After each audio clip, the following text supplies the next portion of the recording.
Alright, let's get.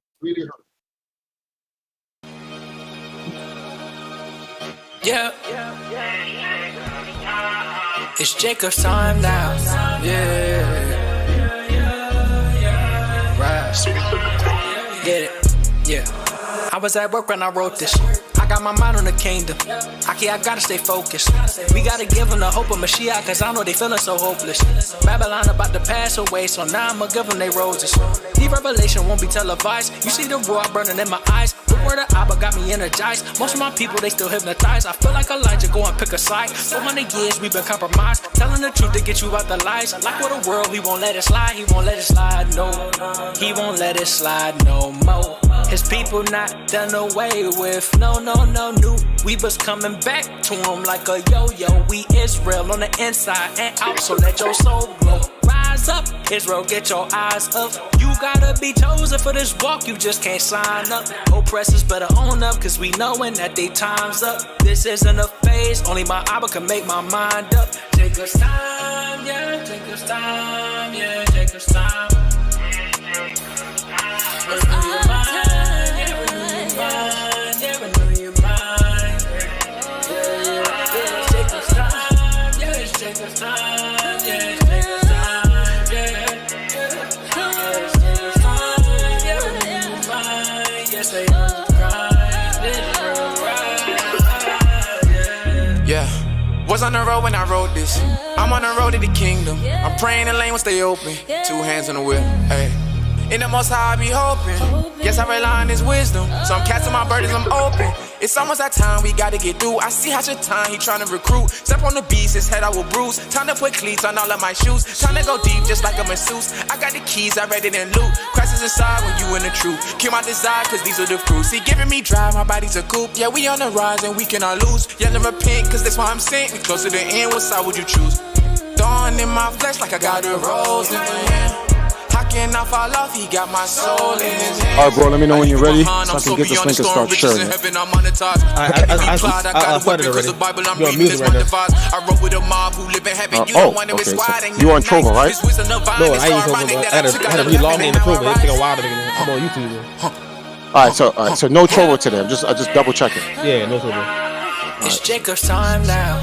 Yeah. I can send you the link right now. I got it. Yeah.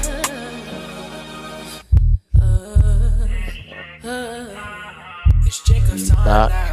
Yeah. Like, how would it stop?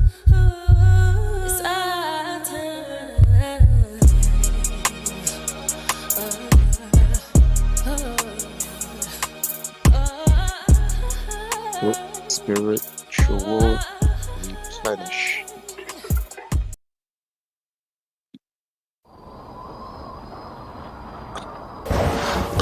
Calls it all, both small and great, rich and poor, free and bond, to receive a mark in their right hand, or in their foreheads, and that no man might buy or sell, save he that had the mark, or the name of the beast, or the number of his name. They try to vaccinate black people. Got me blocking the shot like Shaq Diesel. Know you heard of the woman and of that eagle. Fleeing from the dragon in the book, we are that people. 400 years a slave, I am that Hebrew. In the last days with the pole, I am that lethal. I'm just trying to get it right with the right plan. Crackers trying to put a mark in my right hand and my forehead. Can't buy and I can't sell, and I can't breathe, can't yell and I can't smell. COVID-19 in the air while I inhale. Am I inhale or America? I can't tell.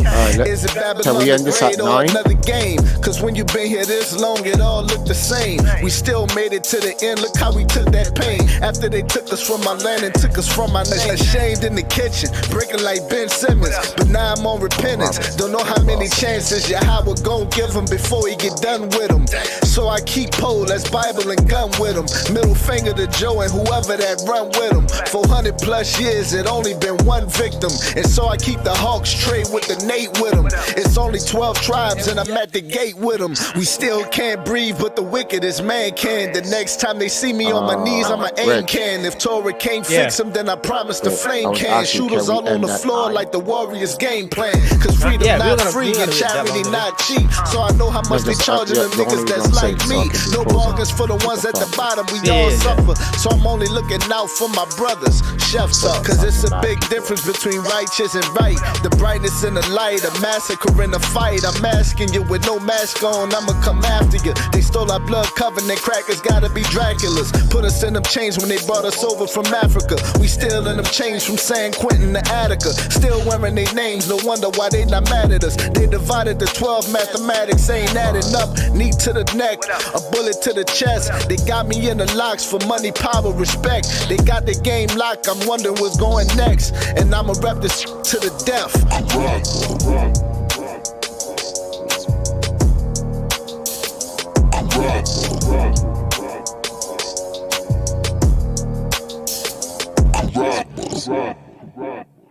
True Onyx.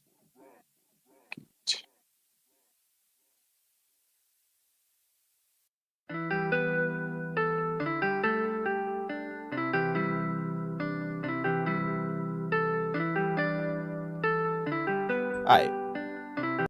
Put that off. All right. We live right now. All right. We back. Been a while, man. We back. Last time we streamed was December 10th. Took a mini vacation. Yeah. A lot of stuff happened between the time. I got a lot of stuff that happened to me personally during that time. A lot of growth, a lot of new learning stuff. Work as usual. And yeah, so it's been a while since we came back on. A lot of people know me by Reginald Jasper. Some people on YouTube know me as Versatile Reg.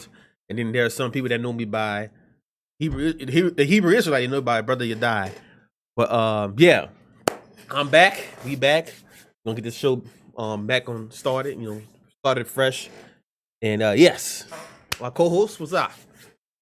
What's going on, guys? It's Triforce. That's my actual name. Yeah, I changed it. Well, actually, my full name is Isaiah Triforce. We don't put out the slave name, so we just leave it at Isaiah Triforce, and that's where we're at. It's good to be back. It's been a long time. My spiritual levels have depleted. I'm glad we're back because this is what this is about, some spiritual replenishment. We got to get back into the word of Yah and observe his day, his holy day for us. So let's get it. All right, and all the stuff in the way. All right, but yes, we're gonna talk about some little stuff. One thing we didn't do is talk about ourselves on a podcast. We're not gonna we need to, but we're not gonna go deep into our, who we are and stuff like that. But we're gonna give an example, right?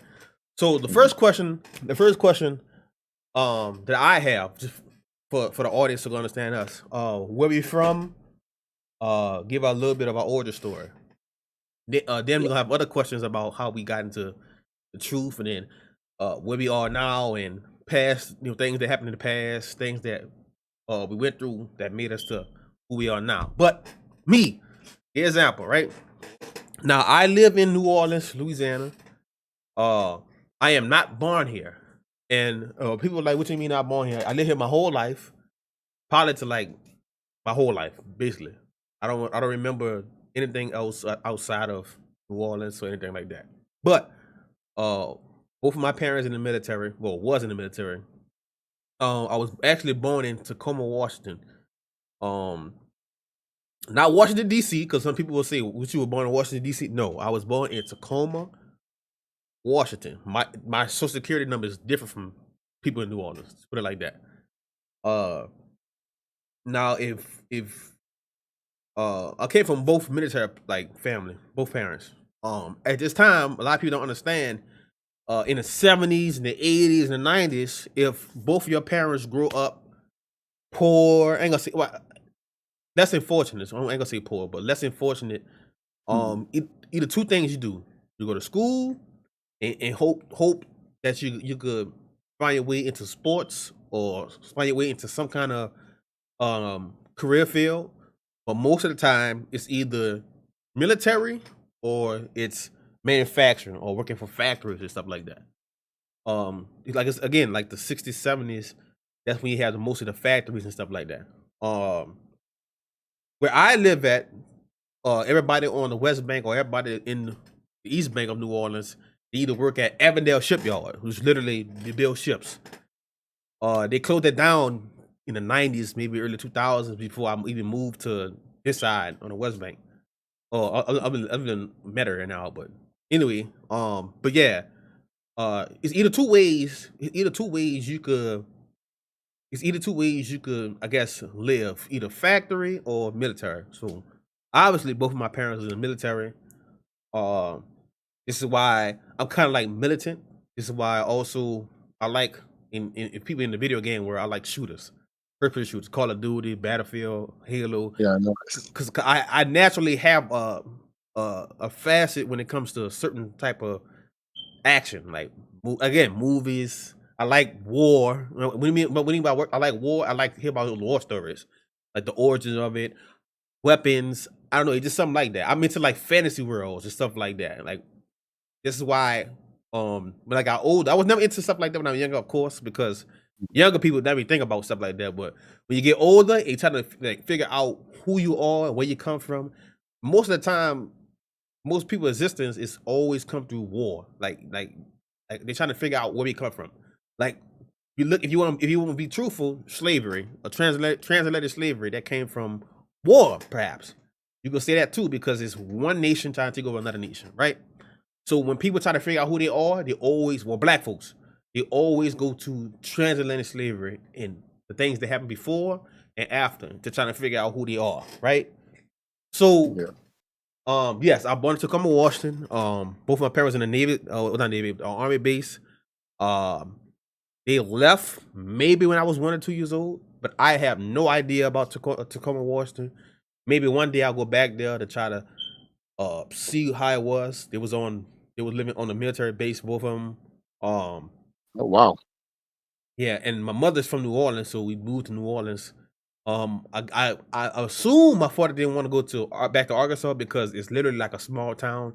I don't know how many people. Little Rock? Not Little Rock, but it's like on the border of West Helena and Helena. So it's literally like maybe 3,000, 4,000. It was like I don't know. I know it wasn't a lot of people like New Orleans. I damn sure know that. It's like 30 miles, 20 miles to a Walmart or a store or something like that. But they farm out there. So, and this is why I also have when you look at like my body type and body style, right now I have a country boy body style. And what I mean by that is I'm not a big person, but I have natural strength like a country boy. And I was always fascinated with crops and agriculture and stuff like that because my father been through that. So I hear stories about all the time. And plus a lot of people, a lot of my family members also farmers have history in farming. So Okay. so I'm gonna say it like this: when I was younger and we went to visit my grandma every around Thanksgiving and stuff like that, you could literally see cotton. I'm talking about cotton. Like yes, cotton. You could drive down the road, it's cotton on both sides. They got soybean. They had what they call it, the greens, peas, stuff like that. It's like really really country. And my grandmother, God bless her soul, during wintertime, what she do is she take greens and stuff like that and get it from our backyard and put it in the freezer. So when we come and we ready to go back home, back in New Orleans, she would have like freezer bags of greens and stuff like that. And that's the purest greens you could get. They don't do like how today farmers do. They add like little chemicals and they ain't like that. It's about old fashioned like growing in the backyard type stuff. And they used to call it Pecan City or Pecan State because all they had during that time in the cold winter, pecans. So the pecans you get from Walmart, and it's not like the ones in the backyard. We used to go in the backyard and get them. Like that's how like agriculture it is over there.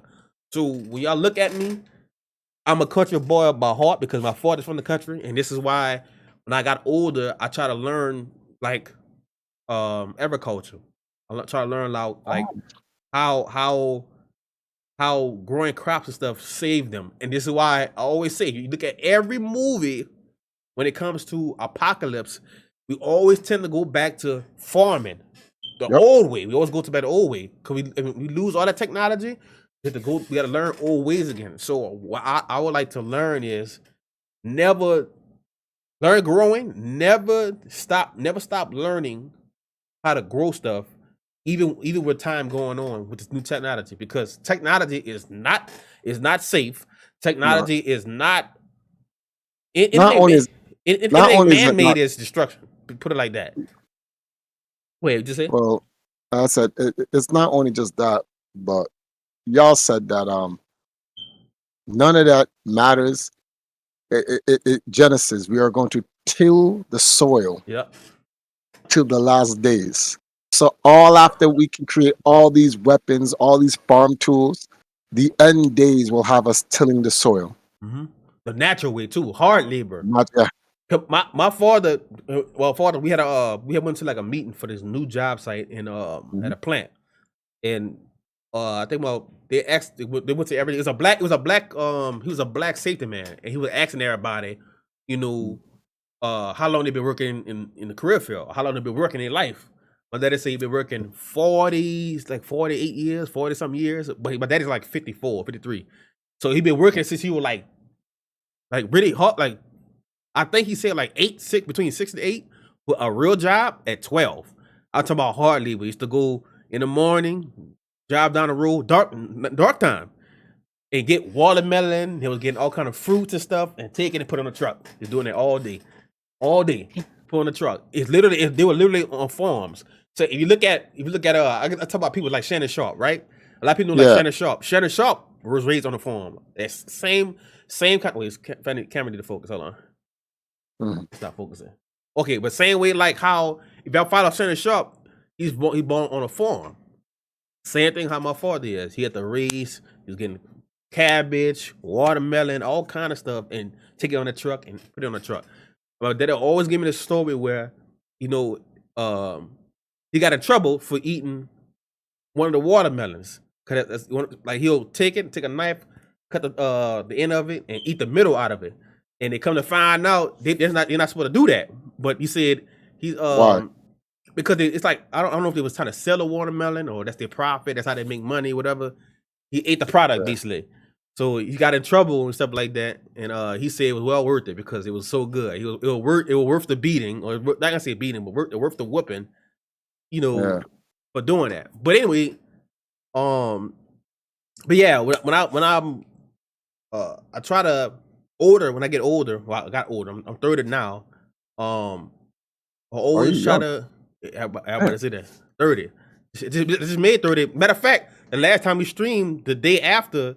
That was my birthday, December 11th. But yeah, but the reason why I kind of advanced so fast compared to a lot of people at 30 is because I have my father working with him all the time, him teaching me things all the time. It helps me like go further in life. So I was raised with both parents in my household. A lot of people can't say that, and it's not a knock on them. It's not your fault.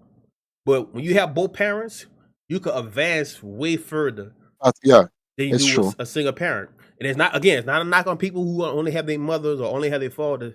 It's a God honest truth. When you have both parents, you have both sides, both feminine and masculine energies. You can teach both things. Again, your first teacher is your mother. You learn everything from your mother first.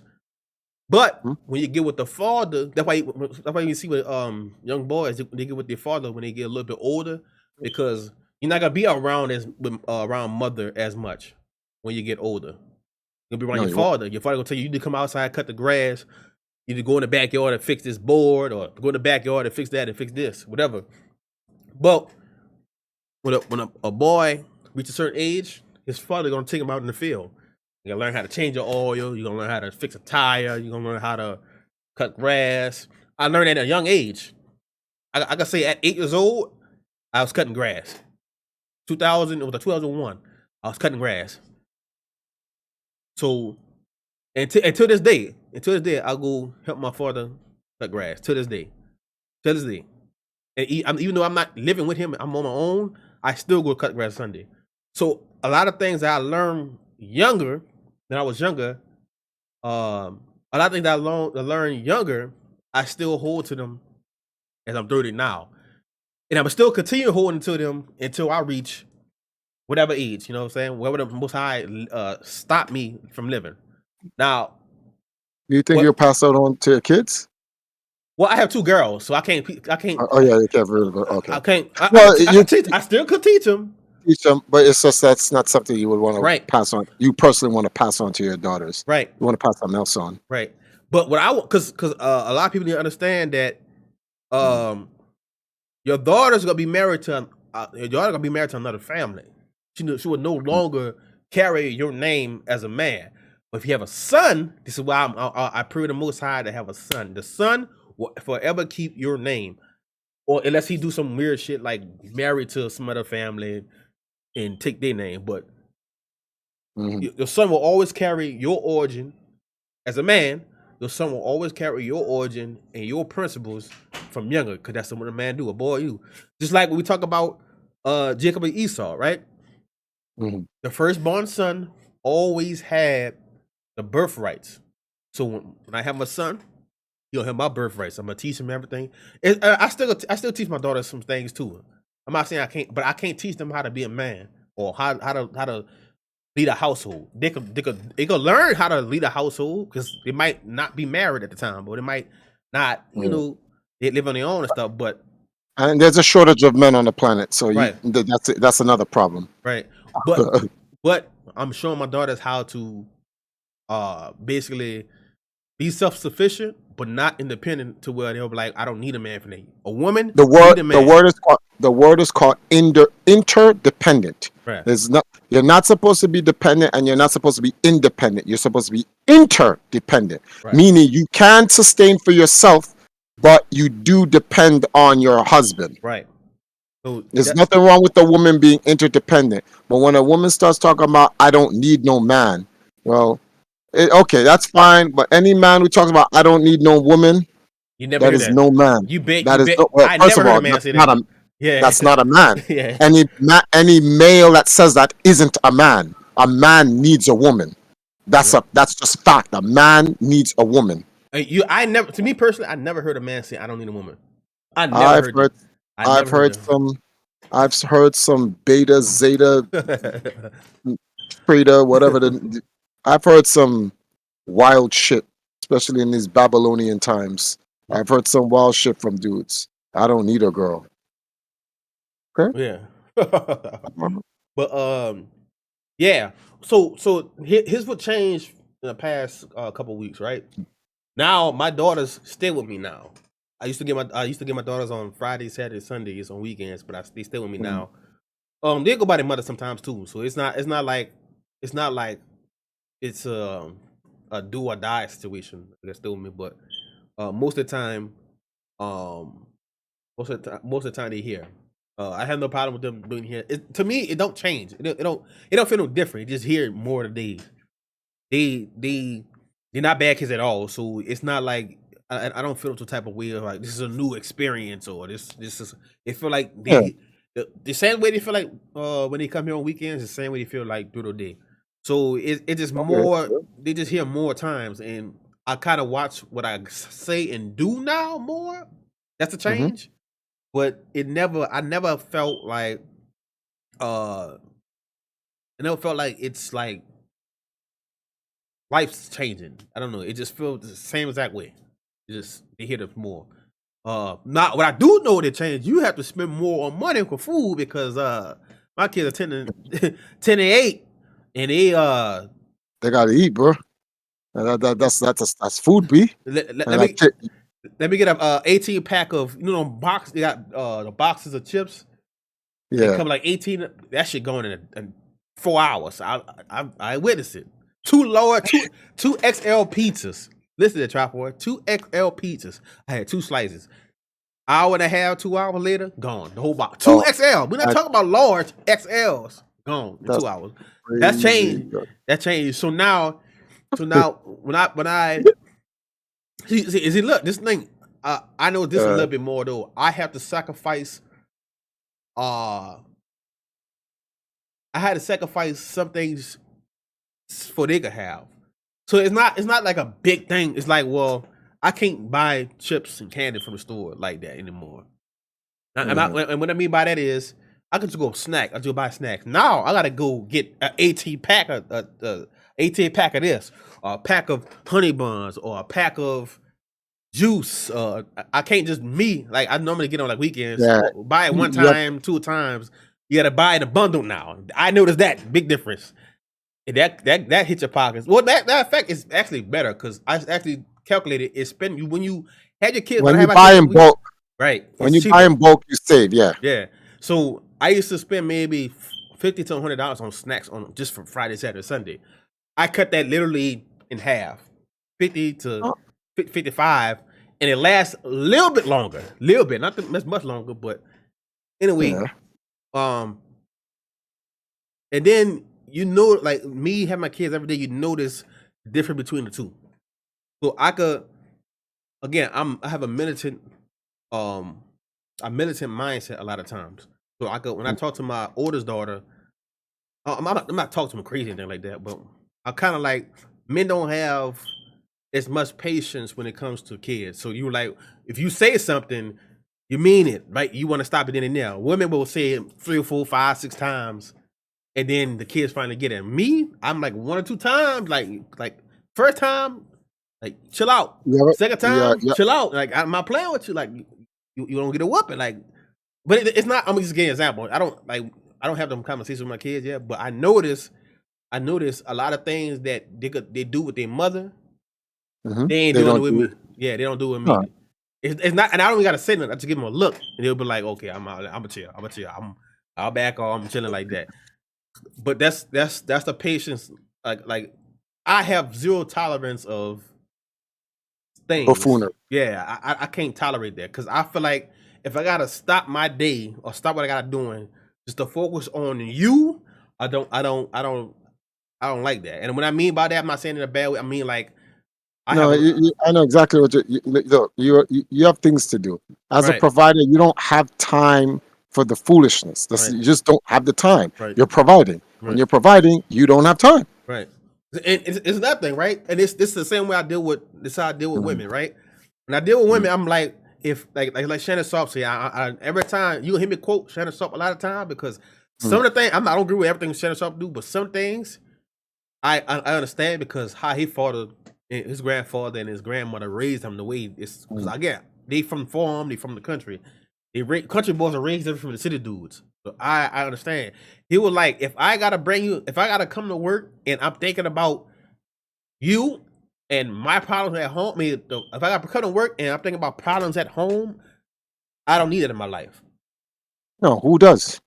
So my tolerance, even for women and for my kids, I don't deal with because I like order. I like coming home, chill with the kids. Kids, you hungry? Go take a shower, take your clothes off, put the clothes in the washer, and wash your clothes, and then y'all do whatever. Y'all do your homework. After that, y'all can do whatever. Y'all can play the game, watch your TV show, YouTube, whatever you can do. But just don't stop me from my piece. From doing what you have to do. Right? As long as they don't do that, there should be no problems. No problem. And I don't want to come home and let's say I'm in a relationship and chick live with me. I don't want to come home to no fussing, no fighting. I don't want you to come home to no fussing, no fighting. So I'm order. Okay, there's a time to talk. There's time to manage. There's time to let the kids do what they got to do. There's time to spend time with each other. I don't have no problem with that. But do not bring anything.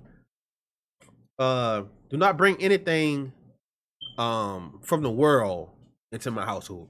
Oh, you see the Cardi B new outfit, or you ever seen you seen this rapper with all these new chains? I don't like stuff like that. I don't like talking about what other people do in their household, as in, okay, they do it, so we should do it in the household. No, I'm not into that. I like running my way. Like I'm like you, Triforce. I don't go nowhere. I'll if we go out every once in a while, it's cool. But I don't like going out to the clubs or to be on the streets like that. I used to like when I was 20, when I was younger, but I noticed the more I get, the older I get, the less likely I like people. Because it's always some kind of it's always some kind of problem going out somewhere. You can't go to Yeah. the movies no more. You can't go to the park no more. I had a friend. She called me and she said, "Man, I went to the park and I walked around the park for 15 minutes and to come back to my car, the window shattered, the window broken. Somebody broke into my car. You can't do anything outside anymore." I 100% understand. I don't like going outside because I don't see the purpose. It's not that I don't like people. It is that I am anti-society Right. because the society does. It isn't a society. It's actually control. And I don't want to interrupt you from talking about Oh, you good? You good? you did. I just want to bring this in. The world that we live in, a society is when you have a bunch of different cultures, multi-different cultures, and everyone that has a different point of view. And the society can live amongst each other. Everyone can be like, okay, you do this, that tribe does that, that tribe does that, that tribe does that, that tribe does that. All right, you do you, I do me. We live in a nice society because you can do what you want, I do what I want. You have your God, I have my God. You have your culture, I have my culture. We don't live in that world anymore. We live in a world where your culture must remain inside of you. You can't take your culture and even put it in your house. The government controls your house. The government controls your car. It controls the street. It controls the grocery store. It controls your language. You walk and you see somebody. I'll give you a prime example.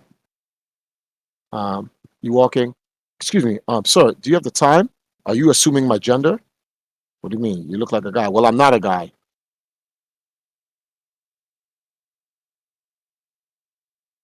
So what do I do? You're supposed to come and say, excuse me, person. I'm like, but all my life I grew up in, if I see a person that looks like a man, you say sir. If I see a person that looks like a girl, I say miss or ma'am. Yeah, but in this society or time, you're not supposed to assume anyone's gender. You know, you could cut all of that out by just not dealing with people. Just stay home. Like Yeah. all that shit gets deaded. Right? You know something? You can be whoever you are. So like people would say to me, so Triforce, what's your stance on transgenders? And I realize I have no stance on it. I don't care. Got nothing to do with me.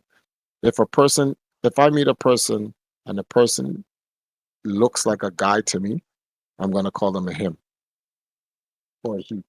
If they say I'm not a him or a he, I'm a transgender. You know what I go? So you're trying to control what I'm gonna call you. All right. Right. What is your name? My name is Jessica. Okay, Jessica. Because I'm not calling you her. I'm just going to call you by your name. You will not get no pronouns. What is your name? And that's what you'll be called. You're not going to control me, and I'm not going to control you. And I say this too, right? If our grandmothers, grandfathers, or great grandmother, grandfathers was living to this day, they'll have a They'd be family. hermits. They'd be hermits. They wouldn't go outside. They just stay home. And that's exactly what's happening with us. We're just going to be like, no, we're not doing this. It We're just not doing this. it's like it's nothing you could do now. Like, it's like Well, yeah, the good thing is, well, it's unfortunate for you because you live there. mhm. The good thing is I don't live there anymore, so I don't have to care about any of that stuff. It's just when I see it online, I just go, what the hell? It's like now they're putting rights in.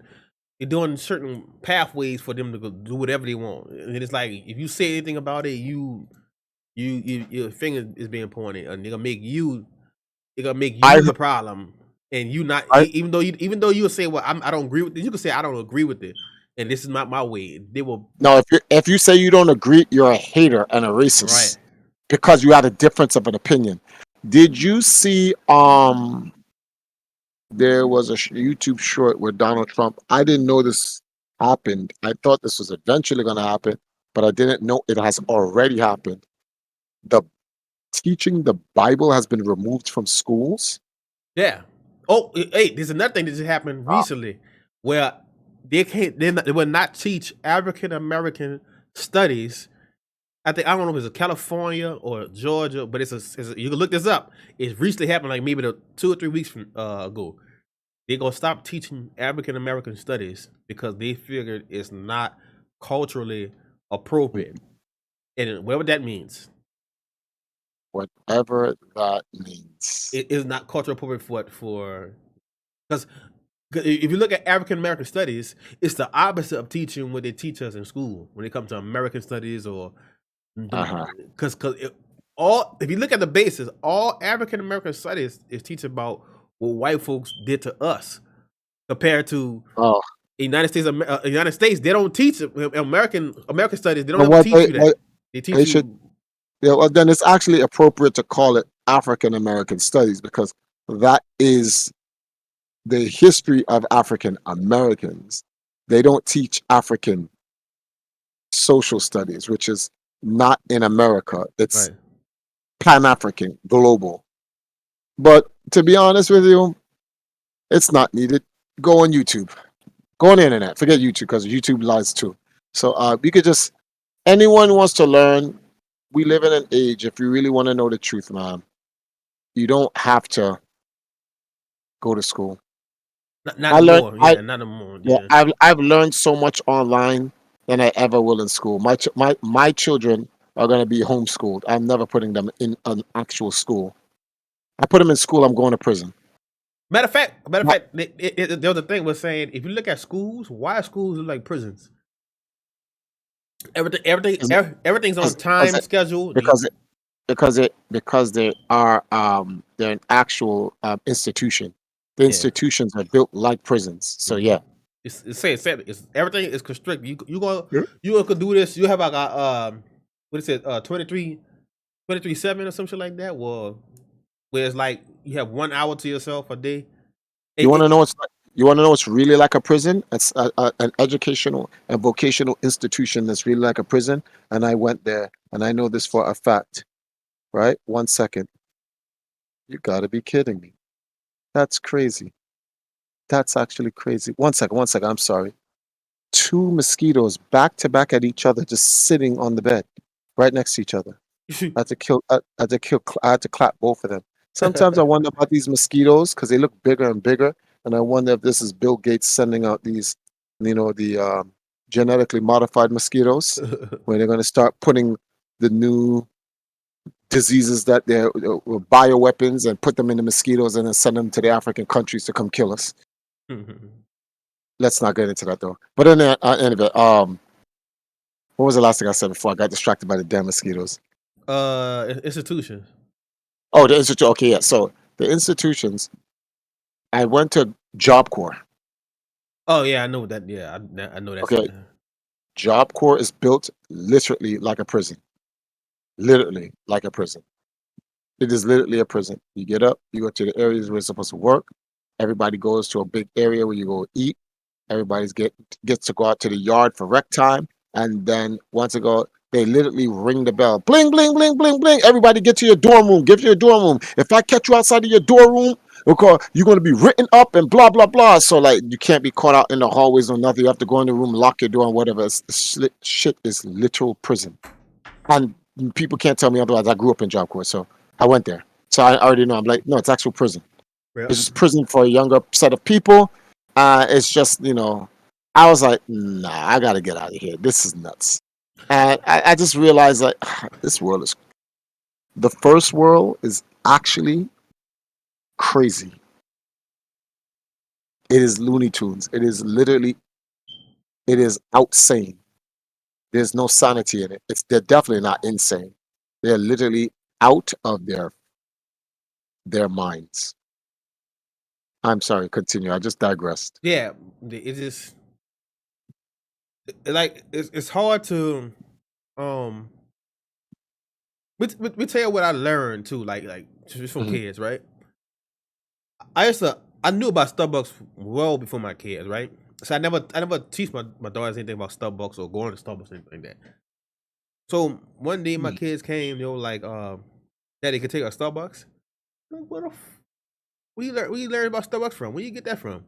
Oh, we started on YouTube. Their favorite YouTuber, which is kids, they go to Starbucks with their parents and all that. So even though that's not a bad thing, at all Yeah, about exactly. Starbucks, it's a thing that they learned that from the internet. Hmm. They learn stuff like that from the internet, and some of the times I'll just be driving and they'll be in the back and they'll see like the two dudes, right? Two gay dudes. They'll be like, "Oh, look at them two dudes. They gay." I'm like, "Where the fuck? Where you learn that from?" I don't. In fact, I didn't never taught my kids that. And this was like they were like 6, 7 years old when they learned, like when they said that. I'm like, well, I didn't tell them anything. I didn't teach them anything about this yet. Like I'm saying, I didn't do that and just picked it up from the internet.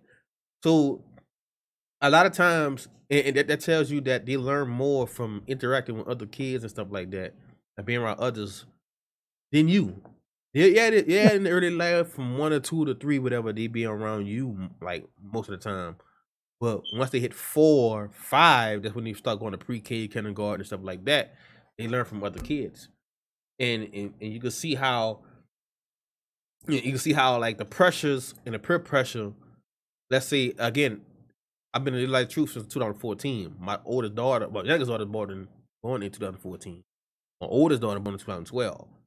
So trying to,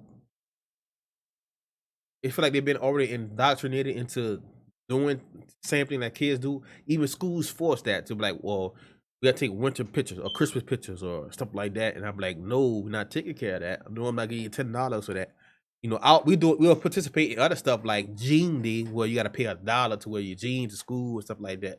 But for you to like participate in winter pictures and Thanksgiving and stuff like that, I don't do that. And it's because in the school teach that. It's like you can't go. There's no school that you go to, but like, well, we don't teach this. We don't do Thanksgiving. We don't do Christmas or anything like that. So it's kind of hard to try to show them. The only way you could actually show them is doing it at your house, but a lot of times that's hard to do because most of the time they at school 8 hours a day, 6 hours a day. They learn it from other kids, and they can pick up from other kids.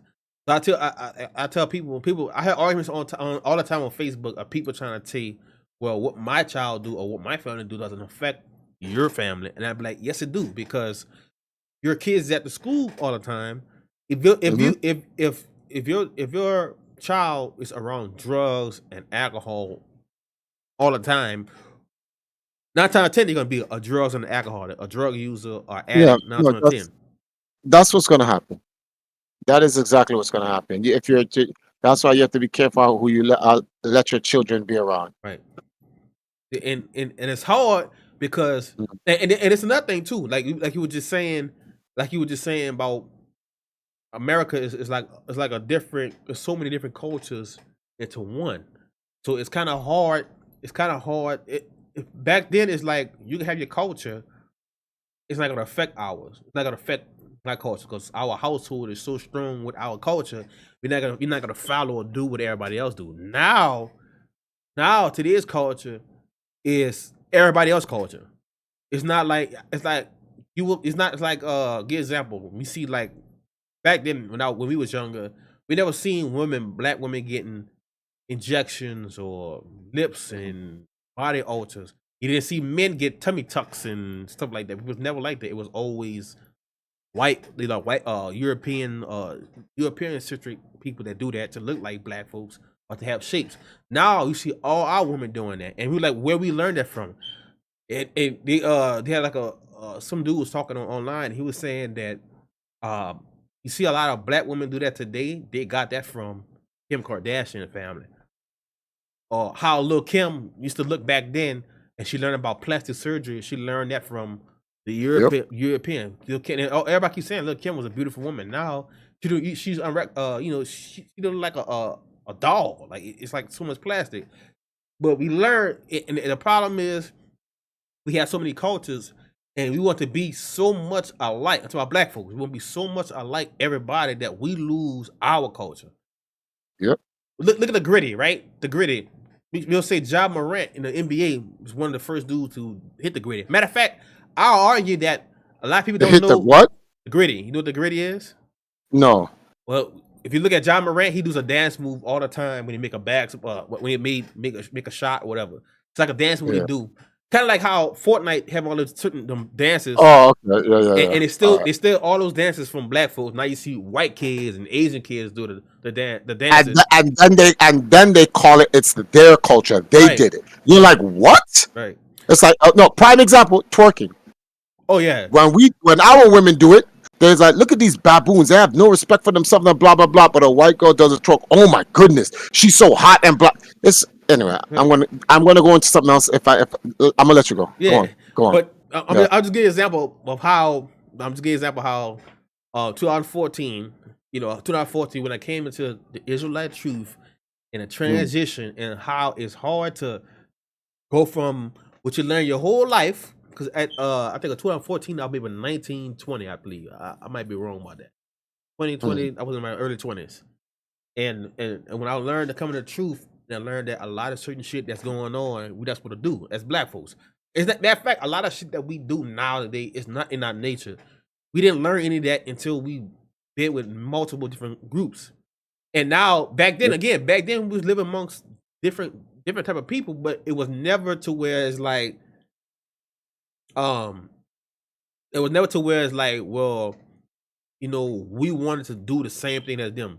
But black folks now feel like today is we have, in order to be accepted and do those things, we have to actually do the same thing they do, and it looks foolish. It look crazy because we be like we don't have to do any of that, bro. right. So We don't have to do any of that to be accepted. In fact, the truth is, here's the truth of that's that particular matter.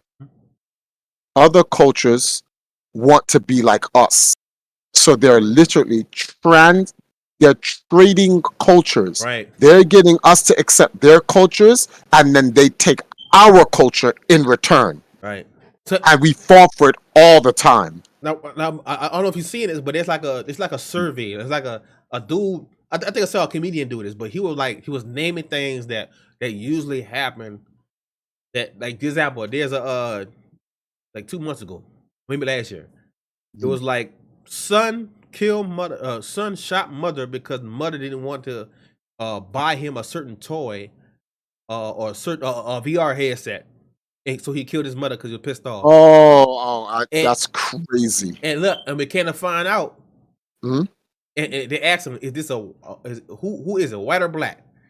It was a black kid that did that, and people were like, "What the? That's something." But it's like a culture shift. But the reason why people say what the hell, because everyone knows that we are not Like that. used to, like, Right. that's not us. That's like, you, no offense, white people, but that's y'all kids. That's what you kids do. That's why but that's what it is. That's why everyone's shocked. Like, a black kid, where they get that from? Because you're used to hearing that that's what a white kid does. Right. Because white kids don't get their ass bust when they're little children. They're actually spoiled, and whatever the case may be, they really are spoiled. They're taught that they could get anything, and whatever the case may be, and they're very violent and whatever. Our children aren't. This is not to say that white people as a whole, like on the entire planet, all white children are evil and violent and malicious and racist. No, that's not what we're saying. We're just saying, on average, there's always a Karen, Bobby, come here. No, ew, don't curse at me like that, Bobby. What the f do you mean? Take a can from the store, fling it at his mouth. You could hurt me, Bobby. You're gonna get a timeout. Everyone laughs at that because they know there's truth in it. Right. Now, Jerome, come here. No, fuck you. And he fly across the room and he will never in his life Do that again. the He-Man action figure slap, when you turn the toy like this. They understand. Black parents are not playing this game. We will murder you. Not that we physically kill you, but we will put the fear of God in you. You don't do that. There are no timeouts. Jamaican kids, we get run down by lime trees, switch belts, pots, pans, brooms, anything the parent can figure out, coffee mug, all that. You step out of line and try to disrespect your parents. It's not the parent's job to forgive you. God can sort that out. It's the parent's job to get you to meet God so he can sort that out. You see what I'm saying? White people, that's not, But well, let me not even say white people as a whole, modern white people, because back then, old white people will whoop that ass too. But in this modern era, nah. And you can't touch your children no more. And thank God that's a U.S. thing. I'm glad my father bust my ass. yes, yeah. I am so glad he bust my ass, because that's what tempered me into becoming a man of discipline and knowing the difference between right and wrong. And I'm glad none of that friggin' American Western shit will ever come over here. So what are you trying to say, Trump? Is you beat your children? You goddamn right. I will whoop their ass accordingly. I'm like, am I going to punch my children? Am I going to kick my children? Am I going to UFC them? Am I going to suplex them? Am I going to box them? No. But like, I think people, and I don't mean to take over your point. It's just, let's just go over this. Yeah, we can talk about, yeah, you're good. I think people don't understand what context and reasoning of degrees. Someone asked me, this is probably going to get recorded and used against me. So be it. I don't have a problem with it. Triforce, would you hit a woman? If the circumstance arises, yes. What? Yeah, I'd hit a woman if the circumstances arise. Would you hit a child? Yes. If the circumstance arises. What possible circumstance could there be for you to hit a woman and a child? A woman pulls a knife on me, I'm killing her. She has forfeited her life and her gender, roles, all that society shit. That's out of the, she gonna die. That's what's gonna happen. She pulls a gun on me, she's going to die. She steps up in my face, I'm gonna say, back up, I'm going to push her. She swings and punches me, I'm going to slap her. Yep. See, there are degrees. Why would you slap her? She punched me. You know why I didn't punch her? She's not a man. A man punches me, I'm punching him. A man slaps me, I'm killing him. What? That don't make any sense. Like, that's because you guys don't understand what a man and a woman is, and they're like innate rules built in. If a man slaps you, you either slap him back or he has got to die. Big difference. It's because it is a big difference. He's slapping you because he does not regard you as a man. Yeah, this form of disrespect. Yep. It is a disrespect to your actual existence. Yep. Being. He's disrespecting your existence. So you have to remove his existence, or you have to return in kind the disrespect. You have those two options. You don't have to kill him. You can slap him back and whatnot. But if you find yourself in a problem where you can't slap him, then maybe you have to up the degree. If a child steps out of line, there are many forms of discipline depending on your tolerance. You tell your child, yo, what are you doing? You can't blah, blah, blah. Whatever the case may be, stop, right? They don't stop. I'm warning you, they don't stop. There are disciplinary actions where you can hit them on, because you're a child, the place you're supposed to hit them is on their butt, because that's the area that can heal. You can't take your adult hand and slap a child in the face. You can break the child's neck because of your strength and their lack of strength. Right. Shit, you can break a adult's neck with a slap. Dudes is in these slapping competitions. I see that. Dudes are getting. You see that? The dude face was fucking swell. The dude fucking jaw. Just one slap. Like his face is the swell. Like he slapped at one time. Swole. So yeah, it's the swole. So you can't hit a child with that degree. Right. But you can hit a child with a discipline. You can grab a child and bend them over, pull down their pants. Yo, when my father did that to me, me personally, I would rather him punch me.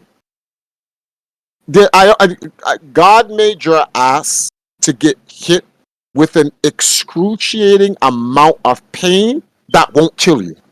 I think that's a cruel joke God did. Like, I'm going to make this part of your body that can get hit so bad, but you will not die. But the pain is terrible. I can remember a beating where my father put me over his lap, took one leg, put it over my back. So I am now paralyzed. I cannot move.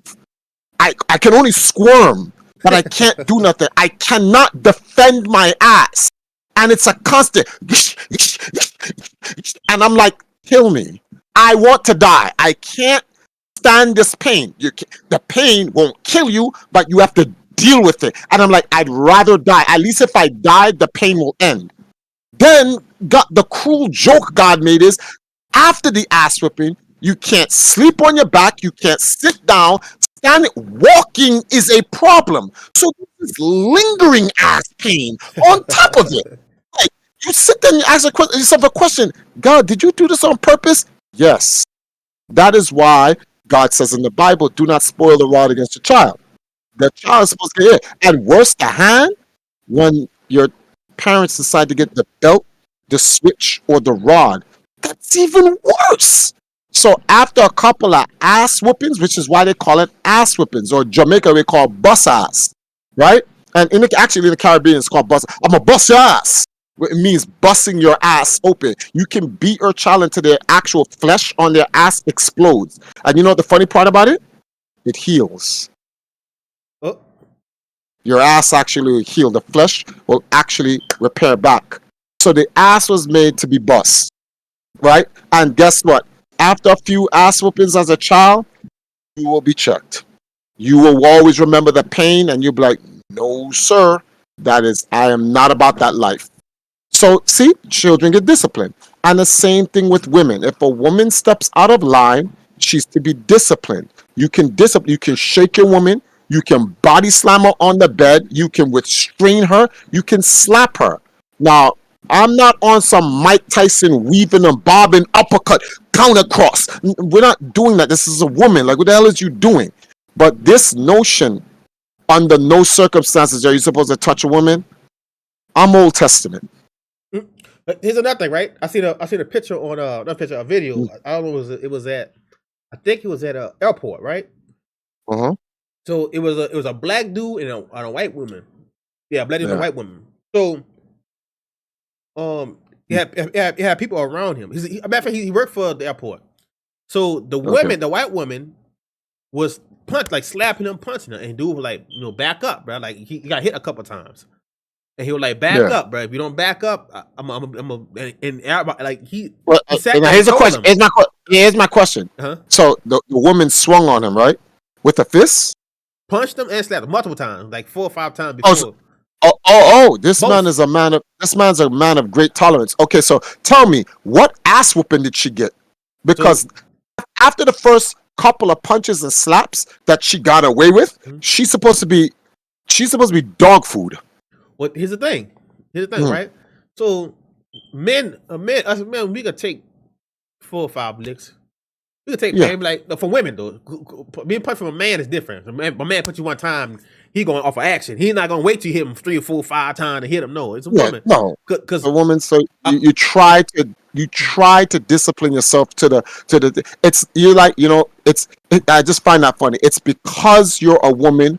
Why the dude is not rocking and taking your head off? Right. What I say, he took 4 or 5 punches and slapped from her. And he was like, look, if you hit me one more time, he just said, hit me one more time, I enforce my hand to finish you. So he did. So look, he hit her. She hit her, or she hit him, and he said, you know what? You can see in his eyes, like that was it. It was one punch, boom. She got punched and flew, and I ain't gonna say knocked out, but she got flown across the fucking. She's lucky. But she got up slow, but she felt that one punch out of 6 punches that she did. His one punch stopped it. Then you see all these other dudes try to come grab him and try to push him and like and stuff like that. So the dudes that came, it was like 2 or 3 dudes. He knocked out 2 of them. And no, because like at that part, it's like no, this is not a. The punch I hit her with was fractional. He swung, but he did not swing with the intent to hurt her. He swung with the intent to to disable, or there's a word for this. I forgot. Stop her. Yeah, to neutralize her. Mhm. The punches he's doing to these guys are to kill them. What? There's like, oh, you're dudes. I'm swinging with the intent, hoping to kill you. What? Here's the She thing. just got. We're like, yeah, go on. Yeah, but here's the thing. But he said Yeah. what he said before he swung on them. He Yeah. said y'all want to jump in when I hit her, but when she hit me, y'all didn't say shit. Y'all sat back and let her do it. So It was in his right, if he had a weapon on him, to kill them. but this is the thing. He did it. He knocked them out simply because they interfered with him punching her. And he said if any other time, I mean, if y'all would have stopped her, it wouldn't have got to this point. So I'm gonna knock y'all two out. Y'all out. Exactly. Y'all didn't do your job. Y'all saw something was, as a man, you were supposed to come and restrain her Right. so that the other man would not have to do that to her. You sat by idly and watched this woman disrespect this man, step out of her place. So girls are going to say, what you mean her place? Her place as a woman. Here's what the Bible said, right? Here's the Bible saying. I like bringing this up. If you see something and you know it's detrimental or it could hurt a person, and you don't say nothing, the blood is on your On hand. you. But if you So her getting flown was on their hand. yeah, 'cause they did nothing. They do nothing. No, that. But also they got both of them got knocked out because they didn't do nothing. They want to do something to him, but they didn't do nothing to her. They could have stopped and pulled her back. They didn't. But again, all them sit. Like matter of fact, it wasn't just them. It was like multiple people that sit there. All the people looked at her and let her do all that. But as soon as he raised his hand and hit her, everybody want to come in and say, "Oh, you shouldn't have done that." But y'all didn't tell her not to Anything. Exactly. anything. So when I retaliate, y'all want to jump in. So I'm knocking y'all out because the blood on y'all hand too. That's part of the being blood in their hand too. Because y'all didn't Which say is nothing. good. So I'm gonna And take it if on he y'all went- too. and if he went to court, he would actually win. Yep. They got it Because on it's a- film. They got it on film. and It's got it on film, and it's an assault. She assaulted him, and those guys came to assault him, and he has the right to protect himself. Right. So it was defined. It was defined retribution, and I'm glad those beta men got their ass whooped. But yeah, So, like I'm glad they got their ass whooped. I'm like I have. In fact, they have done more of a crime than her. So like I'm mad that they didn't go to the hospital. I'm like these men. But first of all, they're not men because they sat there and they watched that happen. They're not men. So, yeah. So I'm glad. Which video is this? Because I would like to be entertained. I'd like to watch him rock these dudes. He's worked for the airport. I forgot his name. He's a big black dude. He's a big black dude. I think it's type in black worker punched. I guess white women. It was at a airport. He was an person. Okay, black man punches white woman at airport. It'll pop up. But One moment. but this is what I'm trying to explain, right? So, in a household, right, and this is why I'm kind of strict on the household. In a household, you gotta. I try to tell people this all the time. In a household, you're the protector, the provider, and the person that keep things stable. So that my advice, what I learned when I learned growing up and stuff like that, the man is the maintainer. So, and I tell these men, even if the kids don't live with you, and they come on weekends, or their kids or their mother and you have two different households, you always y'all live in your own, y'all always have to uphold your household. Because, for example, let's say something happens to the kid's mom household and the kids have to come live with you, or the kids have to live with somewhere else. You gotta keep your things intact. It's easy to get something. And I tell people all the time, when you get vehicles, do not get vehicles because you want to show everybody or you want to please everybody. You want to Get a vehicle to drive for transportation. and it's dependable. When I tell people you need to get a new car, when I say get a new car, do not get a new car and exploit or spend all that money on a new car. Get a new car that's viable. Like I want a truck, so I got a truck that I can, if I have to move, I could easily pack my stuff up, put it back in the truck. If I had to go somewhere, it's dependable on off road. It's dependable on long trips. I could carry a lot of stuff.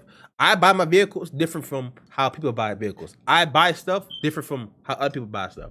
Like when I buy food that's gonna last me longer than chips and candy and stuff like that. This is why if y'all look at most of this grocery shopping, a lot of people spend more. What's up, Ryan? How you doing? If you look at people when they grocery shop, is mostly stuff that's very week to week. Mhm. When you buy beans, when you buy potatoes, when you buy stuff that noodles, when you buy stuff like that, it lasts longer. You go eat off it longer.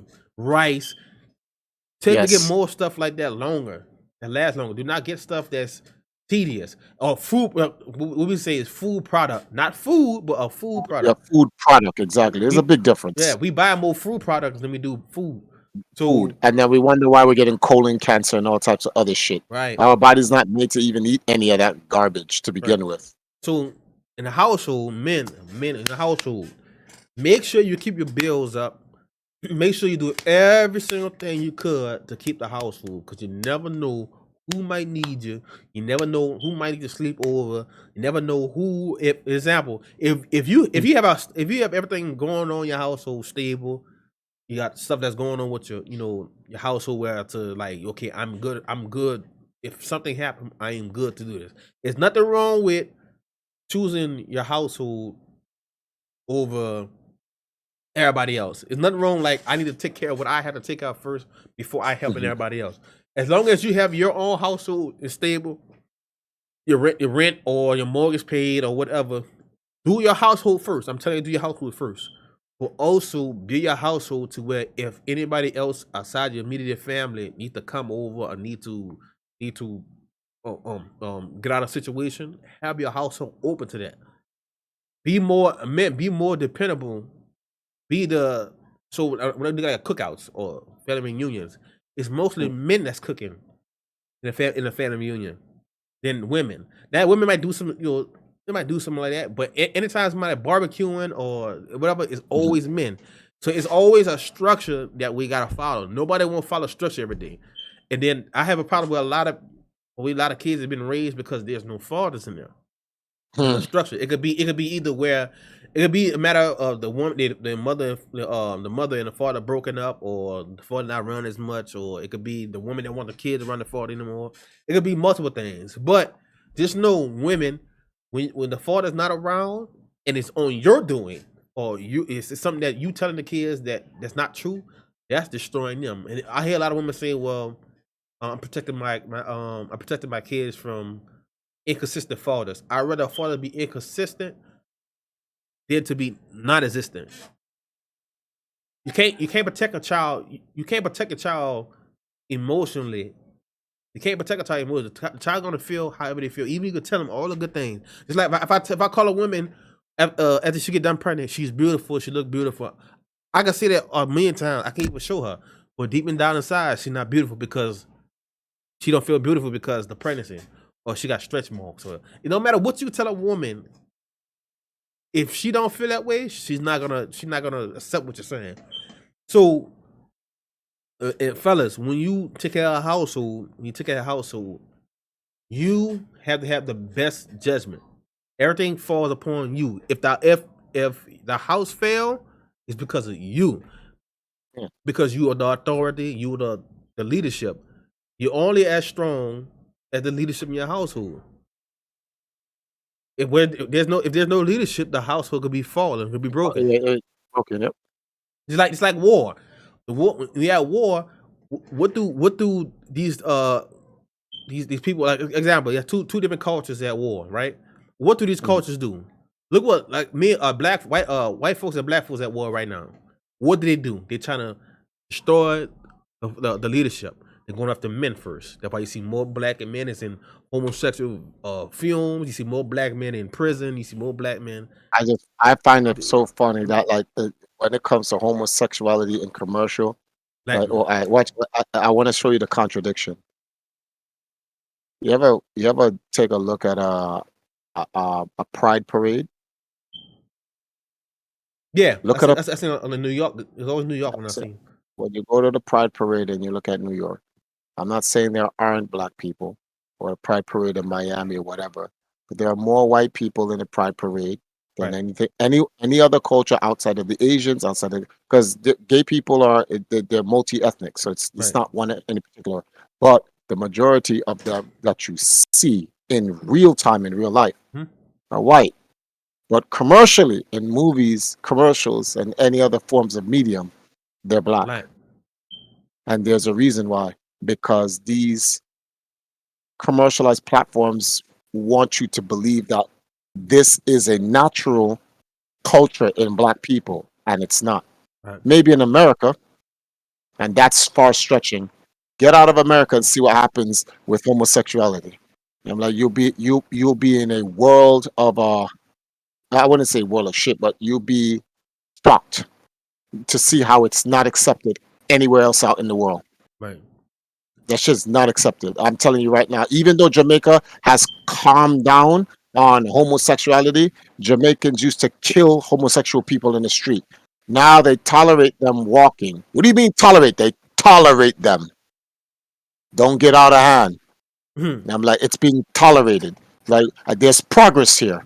So I'm like, before you used to get killed, right? But if you try to come here to Jamaica or any of the Caribbean islands and try to make a movement, all right, at your own detriment. This is not America.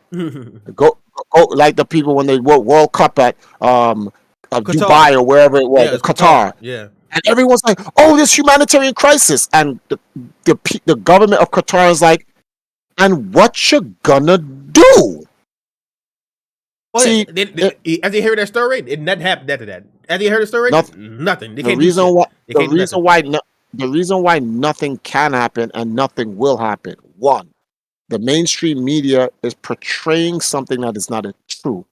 Yes, there was a protest for it, and people were fighting for homosexual rights and exceptions. That did true, but they were a minority. Right. That what they don't tell you is the general population was fighting against the protests. Right. Yep. So let's say you have 100% of people. 20% of the people are fighting the government because they want to push their homosexual culture on an entire society that is against homosexuality. 80% of the population is trying to fight the 20% of protesters. But what the media does is they omit the 80% and make it sound like the people of Qatar. No, 20% of the people in Qatar. Say that. Then you'll be like, oh, it's a minority. Yeah, Yes. just like in Kenya. So what are you going to do about homosexual rights? What do you mean? There's nothing for me to do. The Constitution written by the people of Kenya. The government didn't say we're against homosexuality. The people of Kenya said we're against homosexuality. And if you go to Kenya and try to do something, the people will kill you, not the government. The reason why the government creates laws that suppress that is to save the lives of homosexuals by saying, whoa, we can't have you running around murdering gay people. Murder is still wrong, even though they're gay. So if you want to be gay, you have to keep that shit to yourself and in your household or whatever. You cannot go around and try to infuse this into the culture that is against the law. That law was made by the overwhelming majority of the people. So if you do that, we will have to arrest you and put you in jail. Why? Because if we don't arrest you, the people will kill you. So they're actually saving your life. And that's why I just like natural order. I'm like, oh, just leave it alone. Leave it alone. The people will sort it out. So when all people think is like, oh, it's the government, the regime, and they're trying to do like, just like in Jamaica, you can't kill. Well, you never could kill homosexual people. That's just wrong altogether. But like now, they tolerate it.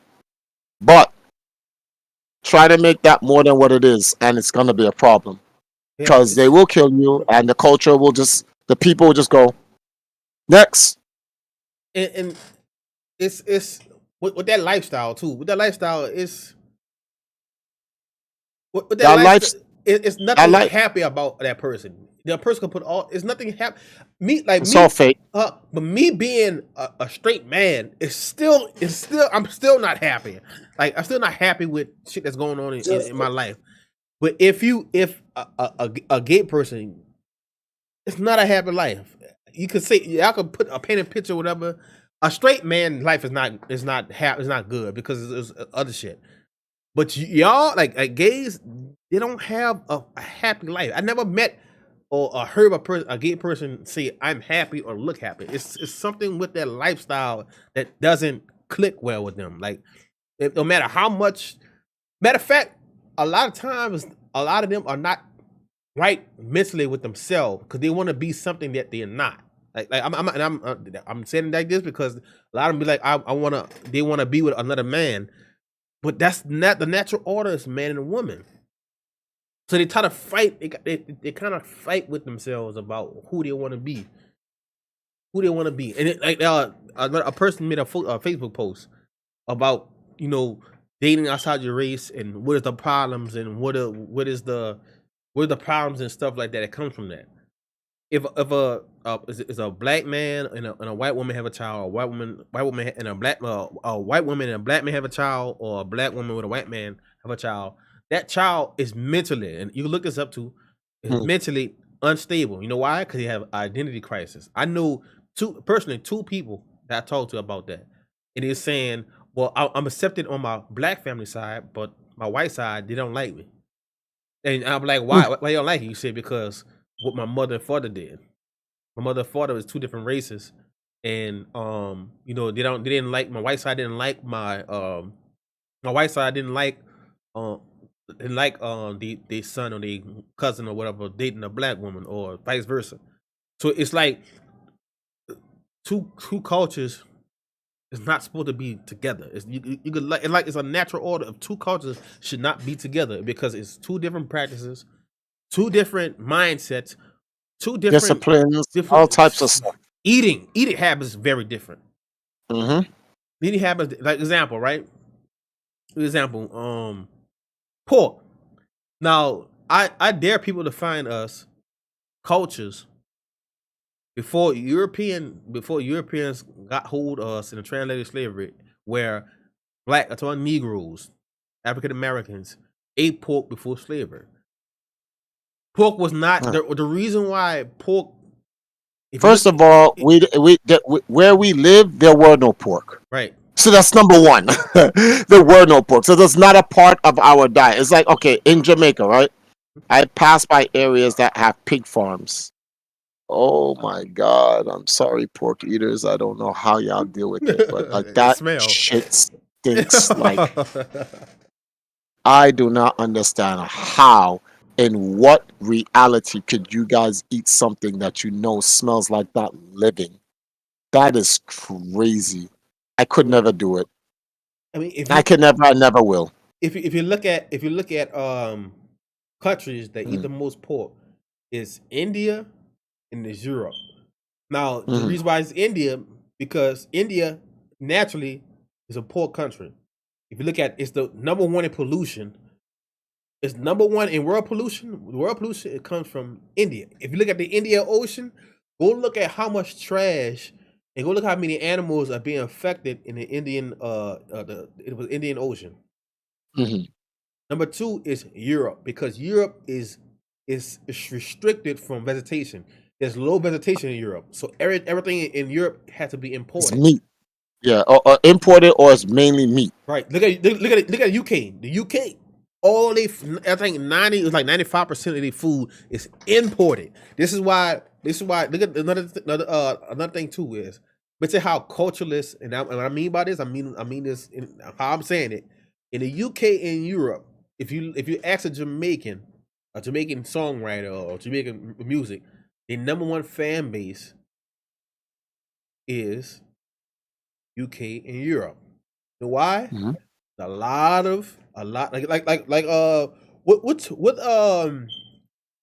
what they call it where UK own countries, Commonwealth. The Commonwealth. Commonwealth, right? So Yeah. Jamaica number one fan base when it comes to music is in the UK. And I think isn't there more Jamaicans in the UK than there is in the United States? I believe so, right? I think so. Yeah, a lot of Jamaicans go to Europe. A lot of them. Yeah. I don't know why, but okay, whatever. And look at the music wise, the biggest supporters in Mm. the UK. But what I Mhm. mean by that is when you look at pork consumption, Europeans back then they had to eat it because that's the only thing they had. They didn't have vegetables and fruit. It's cold damn near all the time. And then you look at Europe. Europe is one of the places where sunlight normally don't hit like that. It's cold, like Alaska. Sometimes you don't. It's so anytime it's cold outside, right? It's a bunch of clouds in the sky blocking the sun. Europe is one of the places that barely get sun, so there's no vegetation. It's super cold, and the only animals that can survive at the time is mostly animals that. So example, right? If you look at, let's say, like you look in the woods, right? Look in the woods. Mm. You look in the woods, you see multitude of animals, a bunch of animals. Yeah. You go in a cold area, cold region, you have less animals because there's no vegetation.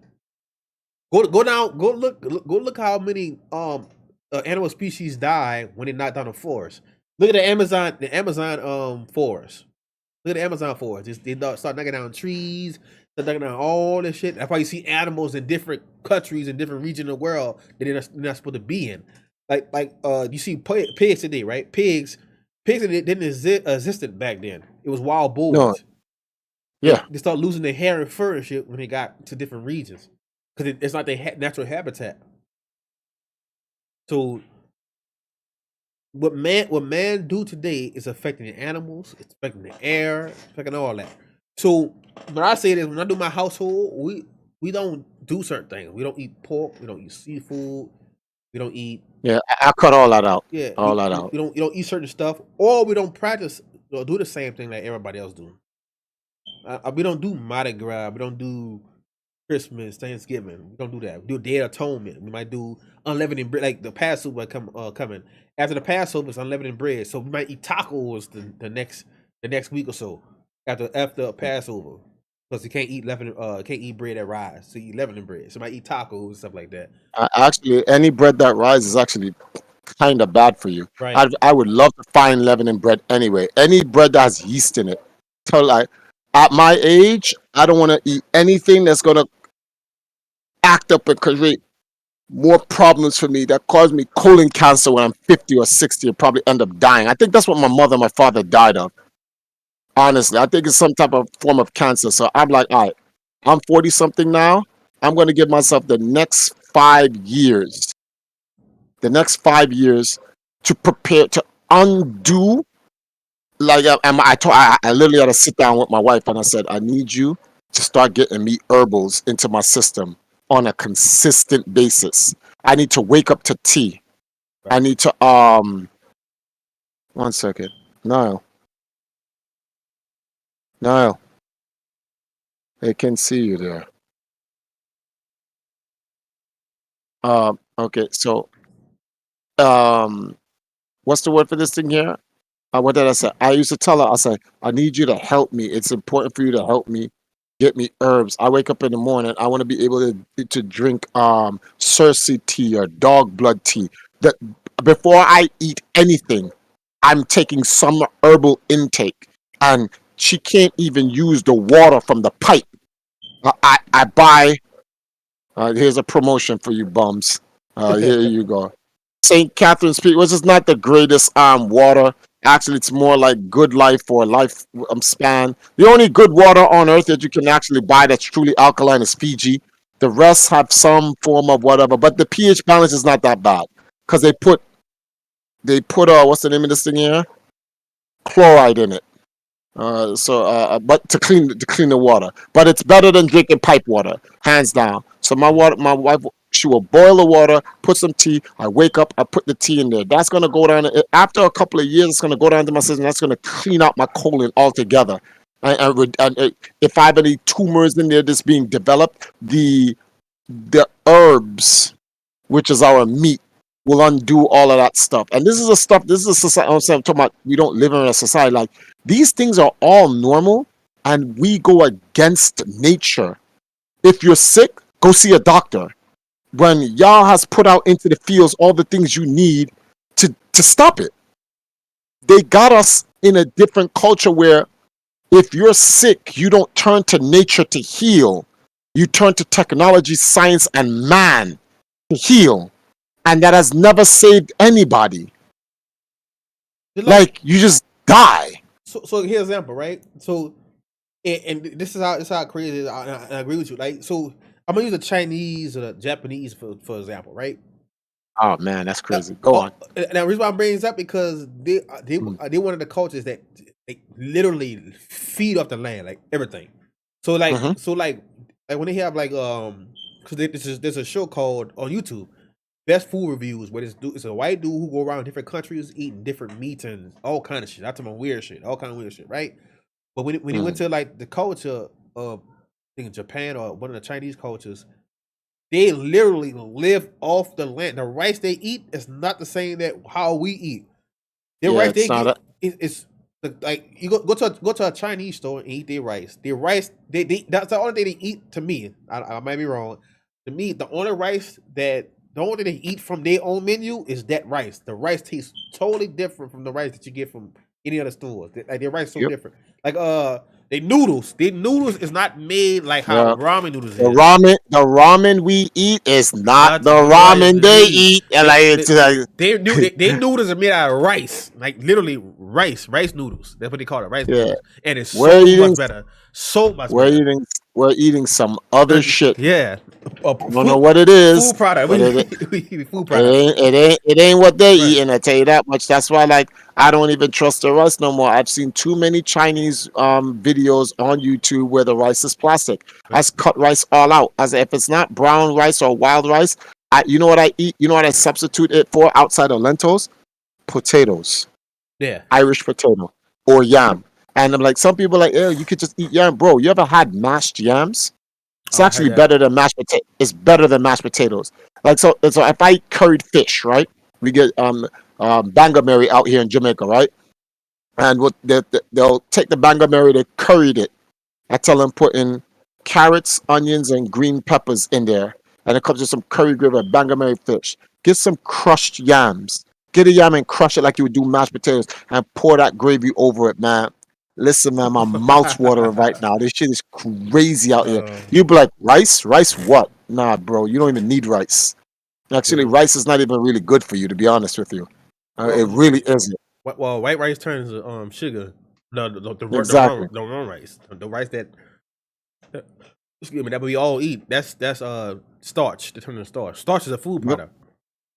Exactly, but guess what? Complex starch found in yams and potatoes got no problems with those. Right. So the reason why I bring them up because another thing they like to do on it too is drinking tea. All they do is drink tea. The Japanese, all they do, like literally, all a drink. Like they come with like the little, like the little plates with the little coffee, not coffee mug, but one of the mugs is always filled with tea. Every meal they eat has tea in it, like literally. Yep. Every single meal, just like the Arabs. That's why the one in Saudi Arabia always have tea. Tea is like water to them. They have water, but tea is another. It's like matter of fact, tea is like how soda is to us. Yeah, and that's all they drink. And I even had to stop. Now I just tell Allah I'm just gonna drink more tea. First of all, the tea is actually good for you. It fills you, and it holds you more, and you don't have to drink more. And whenever I drink the herbal tea, my urine comes out clear.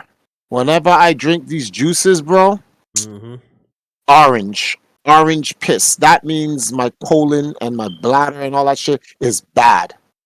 Yeah. That's all it means. It's just bad. Like damn. Why is that coming out like that? That's just crazy. So I just try to do more fruit juices and stuff like that. And that's what she's focused on doing. It is 8:28. Can I take a pause for a second? I've been holding something for 10 minutes. I need to use the bathroom. Yeah. So can you give me about 5 minutes on something? Yeah, so I'm gonna play a couple songs. Yeah, let's take a break. All right, one moment. All right, let's go to break time. I'll play a couple quick songs. Yeah. It's Jacob's time now. Yeah. Rise. Get it. Yeah. I was at work when I wrote this. I got my mind on the kingdom. I gotta stay focused. We gotta give them the hope of Mashiach, cause I know they feeling so hopeless. Babylon about to pass away, so now I'ma give them they roses. The revelation won't be televised. You see the roar burning in my eyes. The word of Abba got me energized. Most of my people, they still hypnotized. I feel like Elijah, go and pick a side. 400 years we've been compromised. Telling the truth to get you out the lies. Like with the world, he won't let it slide. He won't let it slide, no. He won't let it slide no more. His people not done away with. No. We was coming back to him like a yo-yo. We Israel on the inside and out, so let your soul glow. Rise up, Israel, get your eyes up. You gotta be chosen for this walk, you just can't sign up. Oppressors better own up, cause we knowin' that they time's up. This isn't a phase, only my Abba can make my mind up. Take us time, yeah, take us time, yeah, take us time. Renew your mind, yeah, renew your mind, yeah, renew your mind. Yeah. Take us time, yeah, it's take us time, yeah, it's take us time, yeah. It's take us time, yeah, renew your mind. Yes, they know the grind, yeah. Was on the road when I wrote this. I'm on the road to the kingdom. I'm praying the lane will stay open. 2 hands on the wheel, hey. In the most high I be hoping. Yes, I rely on his wisdom. So I'm casting my burdens, I'm open. It's almost that time we gotta get through. I see how Shaitan, he tryna recruit. Step on the beast, his head I will bruise. Time to put cleats on all of my shoes. Time to go deep just like a masseuse. I got the keys, I read it in loot. Christ is inside when you in the truth. Kill my desire, cause these are the fruits. He giving me drive, my body's a coupe. Yeah, we on the rise and we cannot lose. Yelling repent, cause that's why I'm sent. We close to the end, what side would you choose? Dawn in my flesh like I got a rose in my hand. How can I fall off? He got my soul in his hands. I leave it behind, I'm so beyond the storm. Riches in heaven, I'm monetized. Enemy plot, I got a weapon, cause the Bible I'm reading is my device. I rode with a mob who live in heaven. You don't want it with squad, ain't nothing nice. His wisdom divine, it's so ironic that I took out 11 and now I rise. Yeah. It's Jacob's time now. Yeah. Rise. Get it. Yeah.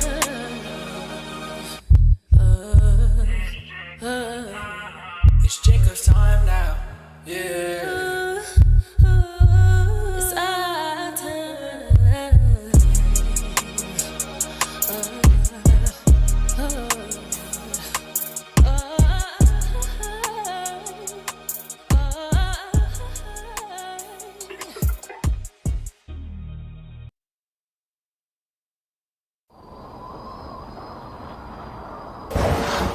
Causes all, both small and great, rich and poor, free and bond, to receive a mark in their right hand, or in their foreheads, and that no man might buy or sell, save he that had the mark, or the name of the beast, or the number of his name. They try and vaccinate black people. Got me blocking the shot like Shaq Diesel. Know you heard of the woman and of that eagle. Fleeing from the dragon in the book, we are that people. 400 years a slave, I am that Hebrew. In the last days with the pole, I am that lethal. I'm just trying to get it right with the right plan. Crackers trying to put a mark in my right hand and my forehead. Can't buy and I can't sell, and I can't breathe, can't yell, and I can't smell. COVID-19 in the air while I inhale. Am I in hell or America? I can't tell. Is it Babylon the Great or another game? Cause when you been here this long, it all look the same. We still made it to the end, look how we took that pain. After they took us from my land and took us from my name. Ashamed in the kitchen, breaking like Ben Simmons. But now I'm on repentance. Don't know how many chances Yahweh gon' give him before he get done with him. So I keep pole, that's Bible and gun with him. Middle finger to Joe and whoever that run with him. 400 plus years, it only been one victim. And so I keep the Hawks trade with the Nate with him.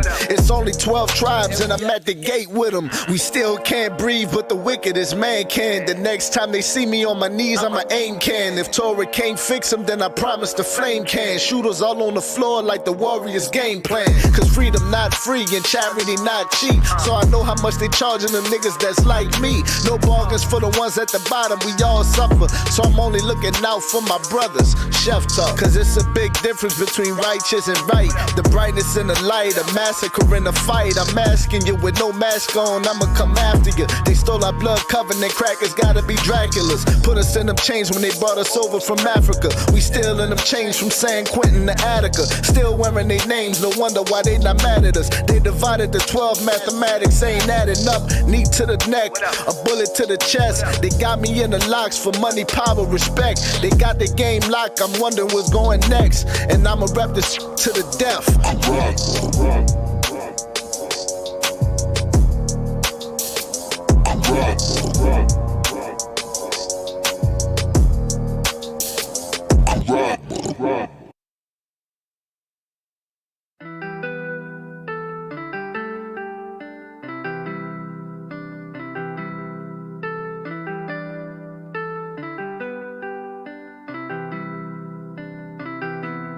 You can't run from the Most High. Some say if you don't flee, then you gon' die. How you gon' leave if your spirit not right? He been hurt too many times. He been tossed left and right. Don't know which way to go. Rolling stone. Wherever he laid his head down was his home.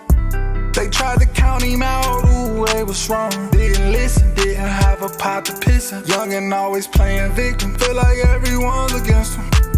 Trying to get it, chasing money was his mission. Bumped his head, stuck in the system. Cannot flee without permission. Live and learn, bad decisions, bridges burn. Stay patient, wait your turn. Same story for us all. You can't run from the Most High. Some say if you don't flee, then you gon' die. Flee or not, been on his mind. Why leave if you don't repent? You can't hide from all them sins. He tried his best, but he gave in. Flee or not, flee or not. Should he flee or not? Flee or not? Should he flee or not? Should he flee or not? Flee or not? Thinking of his moms, he don't wanna leave. Thinking of his daughter, he can't leave his seed. Thinking of his wife, what about his family? Trials and tribulations, please don't be deceived. He locked down in a cell. He feel like everybody left, ain't no one there. Nobody really cared. Truth or not, flee or not, I pray you repent before you die. So much been on his mind, he need that spirit to give him life. Maybe he is me, maybe he need your advice to go and help him see. Put down the material things, pick up the Bible and read. Get around some love and get away from the streets. Gotta think about it, maybe he is me.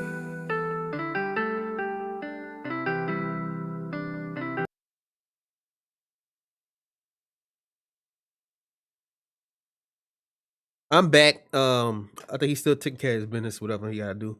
But I'll talk while he gets in his business. But anyway, what we gotta do is it's about just for men, right? What we gotta do is we gotta be more available and dependable.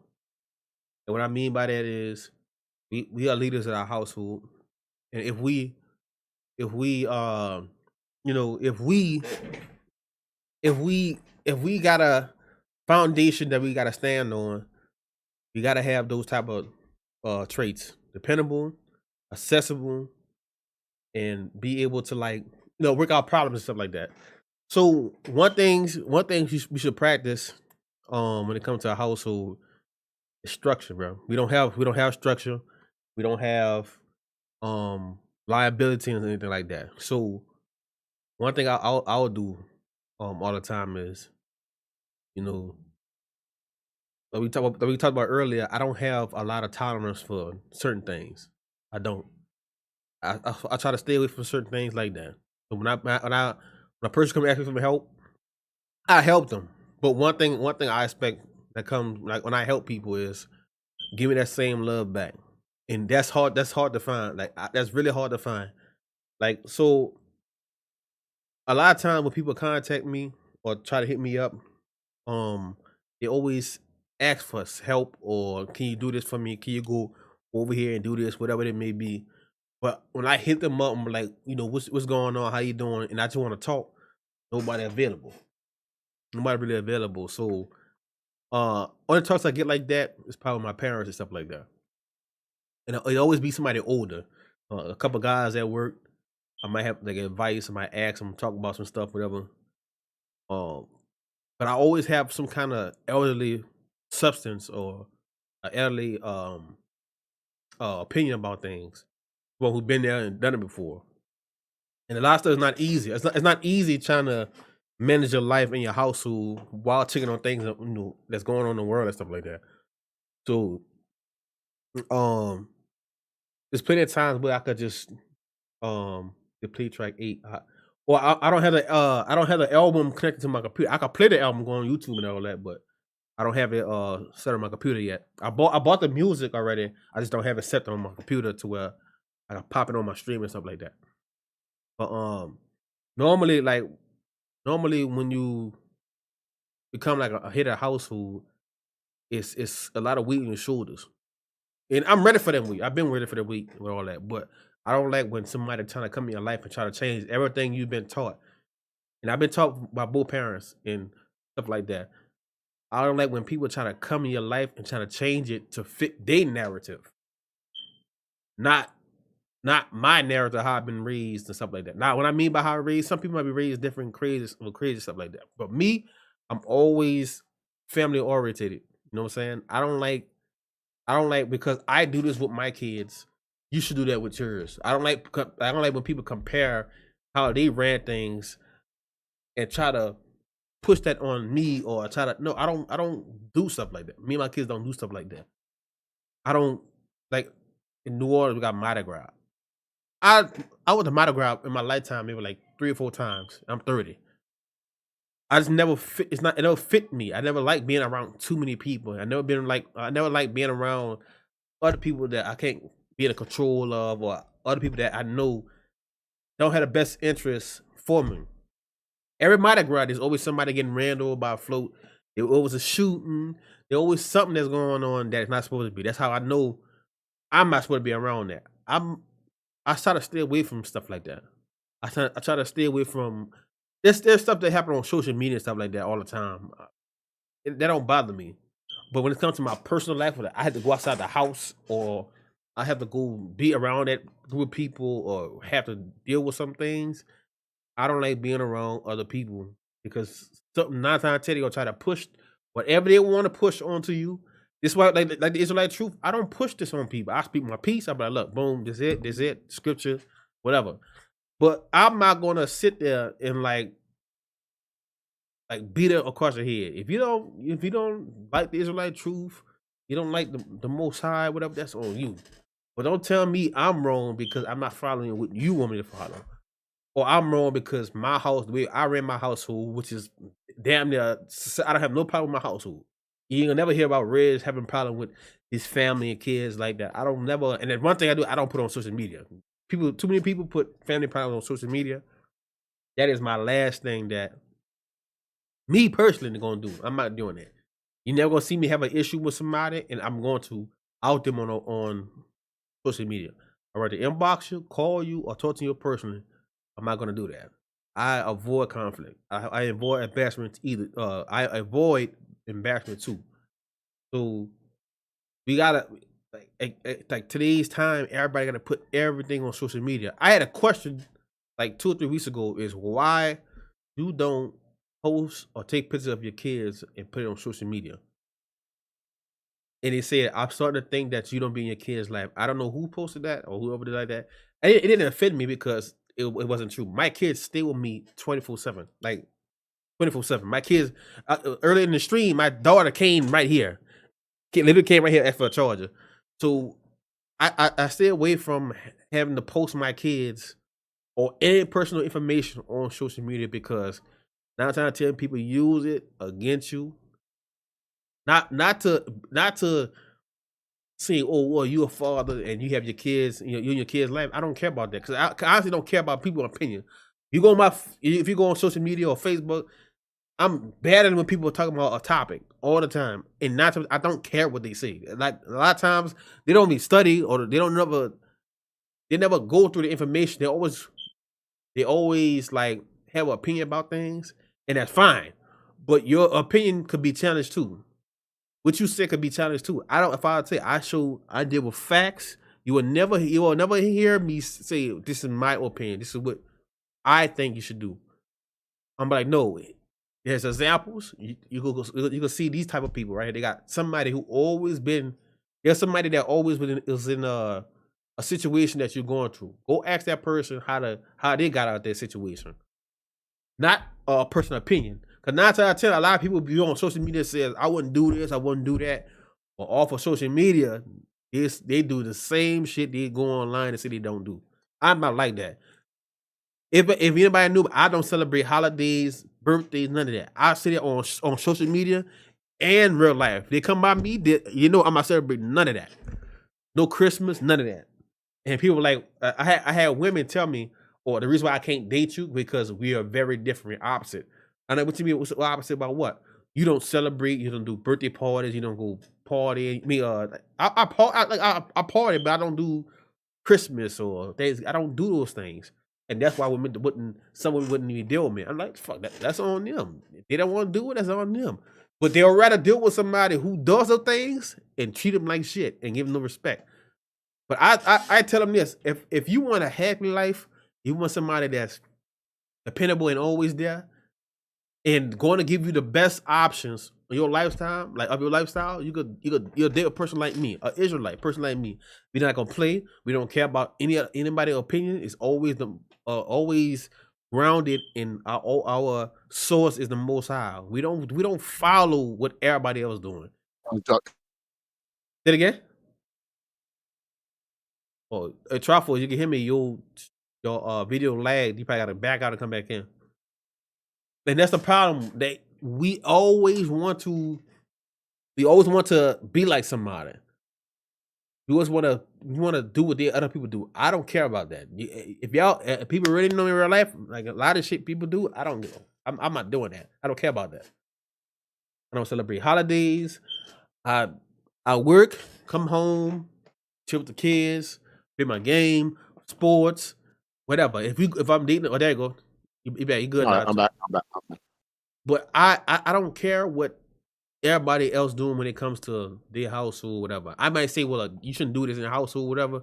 But I have no control over that. I can save my peace, and the blood is on my hand. The blood is on your hand. If I don't warn you about something that's going on, and I know there's something that's going on and it's bad, and I don't warn you, the blood is on my hand. So that's why I speak out. That's what people don't understand. Well, people like black folks tell you all the time, mind your business. No, I'm not minding my business, because if I see something and something is going to destroy you or it's going to hurt you, and I don't see anything, my mental, my day, my life might not be good after that. My life, my mental will not be good after that. You know why? Because I sat there and allowed that to happen to somebody without saying anything.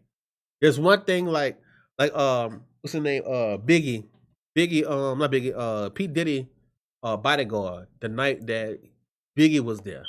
And Biggie died. He said he warned P. Diddy that there's people that are gonna come out there and want to kill us. They want to shoot us. He warned Diddy. Diddy knew about it. Diddy still did what he did. He didn't care. So that night Biggie died. But the real target was P. Diddy. Now, the reason why I'm saying this and bringing this up, because it's public knowledge now. It's already knowledge. So it's already documented.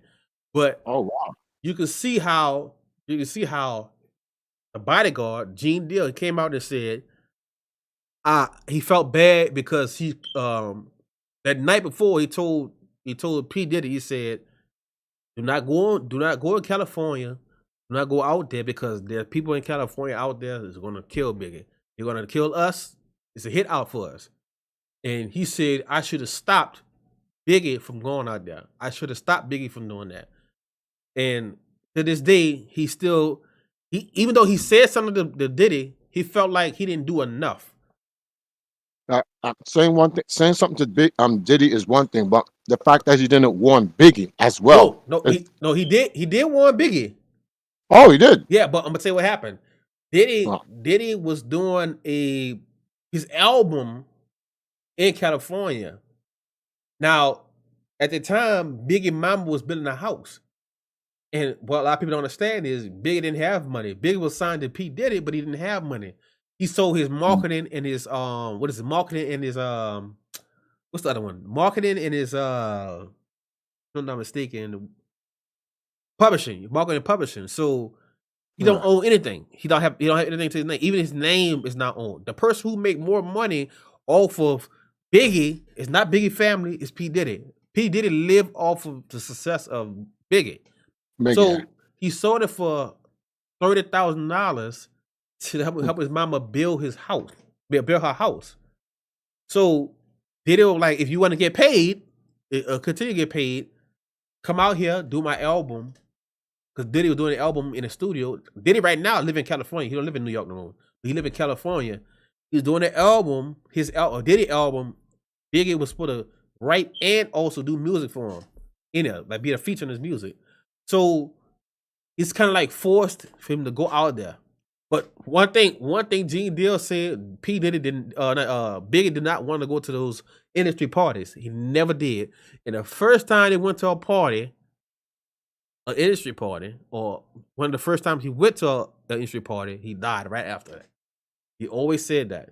Biggie never wanted to do that. But what I mean by that is, and the reason why I'm saying that is,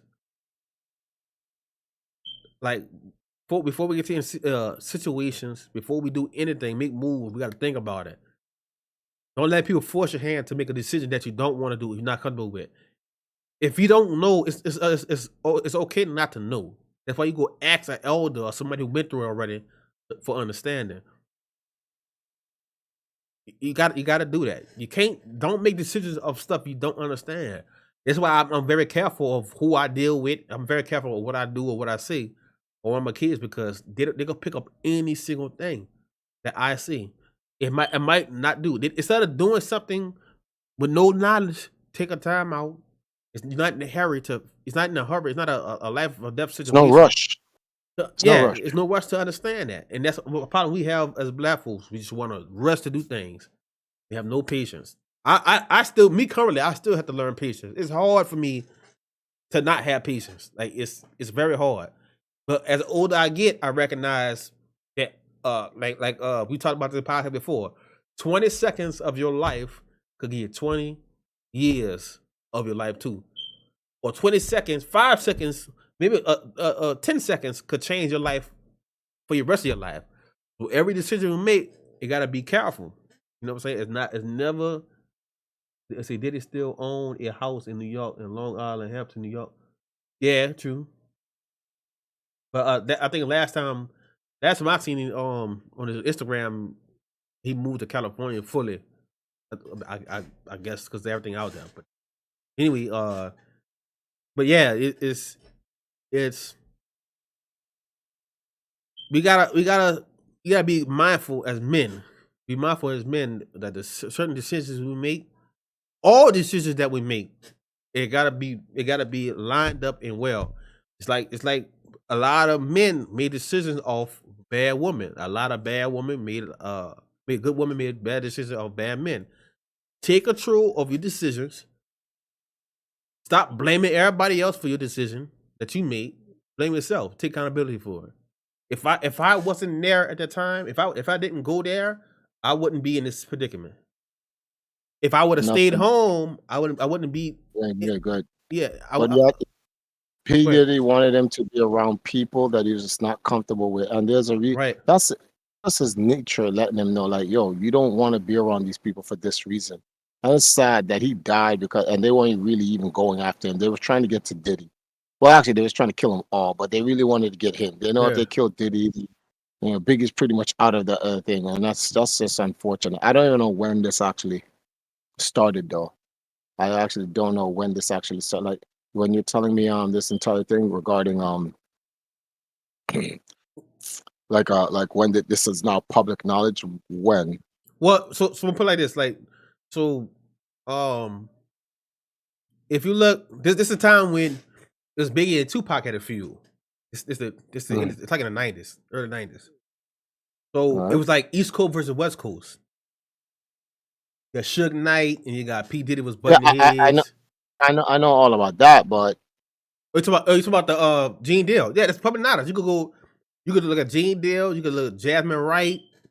All multiple people was there. Lil C's Biggie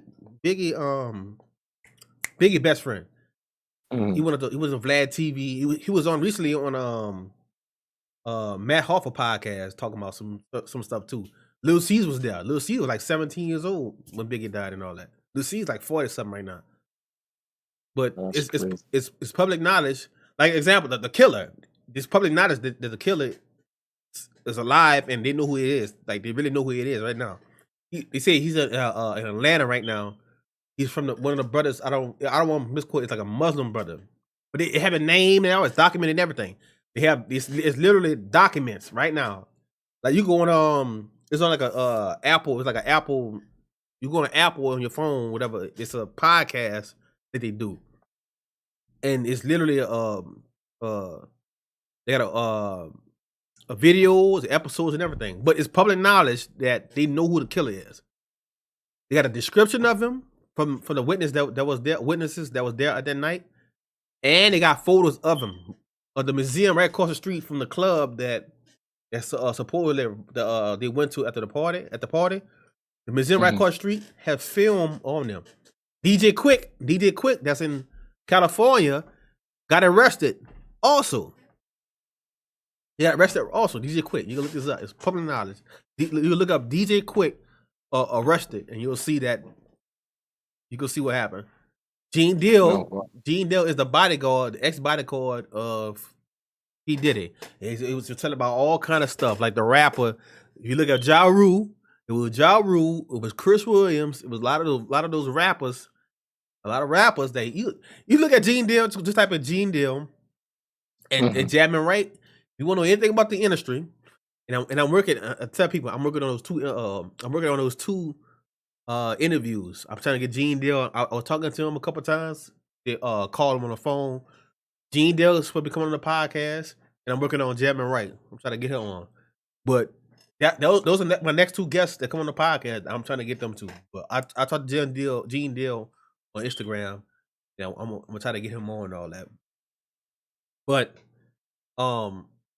yeah, the decisions that we make as men can affect not only our kids, but our grandkids, our cousins, mothers, fathers.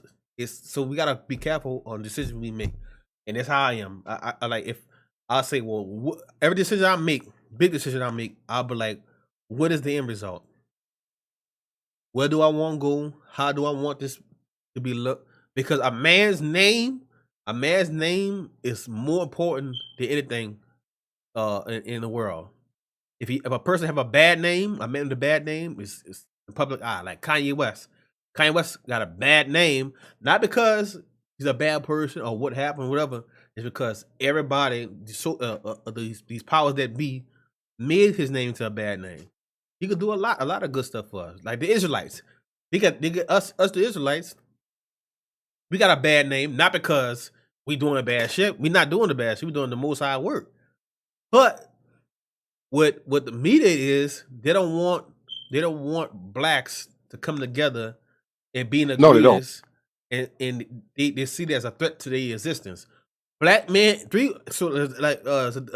work, right? Mm. Yeah, I'll give you an insight. It could be 3 black dudes talking. Well, it's just like 15, 20 minutes, 30 minutes, whatever, talking at work in a group. 3. Mhm.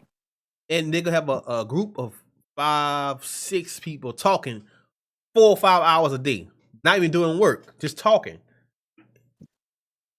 They might do a work a little here and there, but they ain't gonna tell them nothing. I thought that the leadership or supervisors, they ain't gonna tell them nothing. But the 3 black men who always do the work, like the jobs is ran because of the 3 black men, or these black men, they keep the job a hold. They work good, quality, everything. But they ain't gonna tell them nothing. I mean, they ain't gonna tell the groups of white folks 4, 5, 6 groups talking like 3 to 4 hours a day, not half doing work. They ain't gonna tell them anything at all. Yep. but they're gonna go in. They want to say something to the The black black men people. who keep the job. But I tell you, look, if those 3 black men leave the job They is collapse. collapse.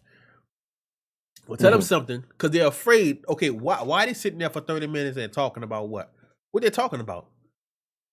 What they talk? They don't necessarily got to talk about work. They don't care about the supervisor. Don't care about work. They'll be like, why are those 3 over there talking? And they laughing and they shaking their head and they agreeing and they having a good time.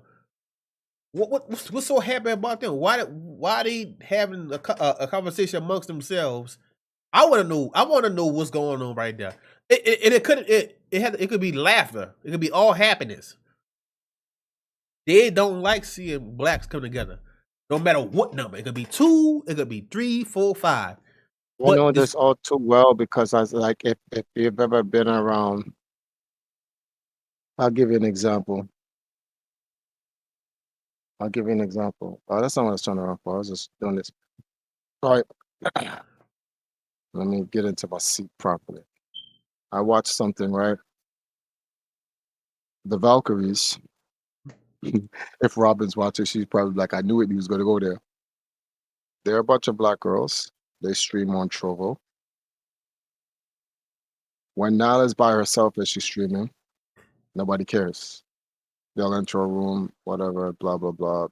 Try to talk, slide down DMs, whatever. The minute Nala starts group streaming with a bunch of black girls, white guys come in and hit her up. Hey, what's up? They'll all of a sudden have some interest in what you're doing. So what are you doing? What are you guys doing? And it's always this controlling thing. Oh, I can help you with this. I just, I've been here, blah, blah, blah. I've done this. I've moderated, yada, yada, whatever, blah, blah, blah. It's like, damn, you just can't see us doing shit on our own, men or women, and just leave us alone. They got to come in and it's so-called helpers. This is called a white savior complex. right. Yep. We've been in this. You don't know what you're doing. What they're supposed to, if they truly want to help, supposed to come in and give their advice to help you build your own. But it's never that. They don't want to give advice to help build it. They feel if once they give you advice, they own it, Right. and they don't want us to they don't want us congregating, talking, and trying to find out how to make shit work on our own. Mm-mm. You can't be out here doing Black Wall Street. That goes against the establishment.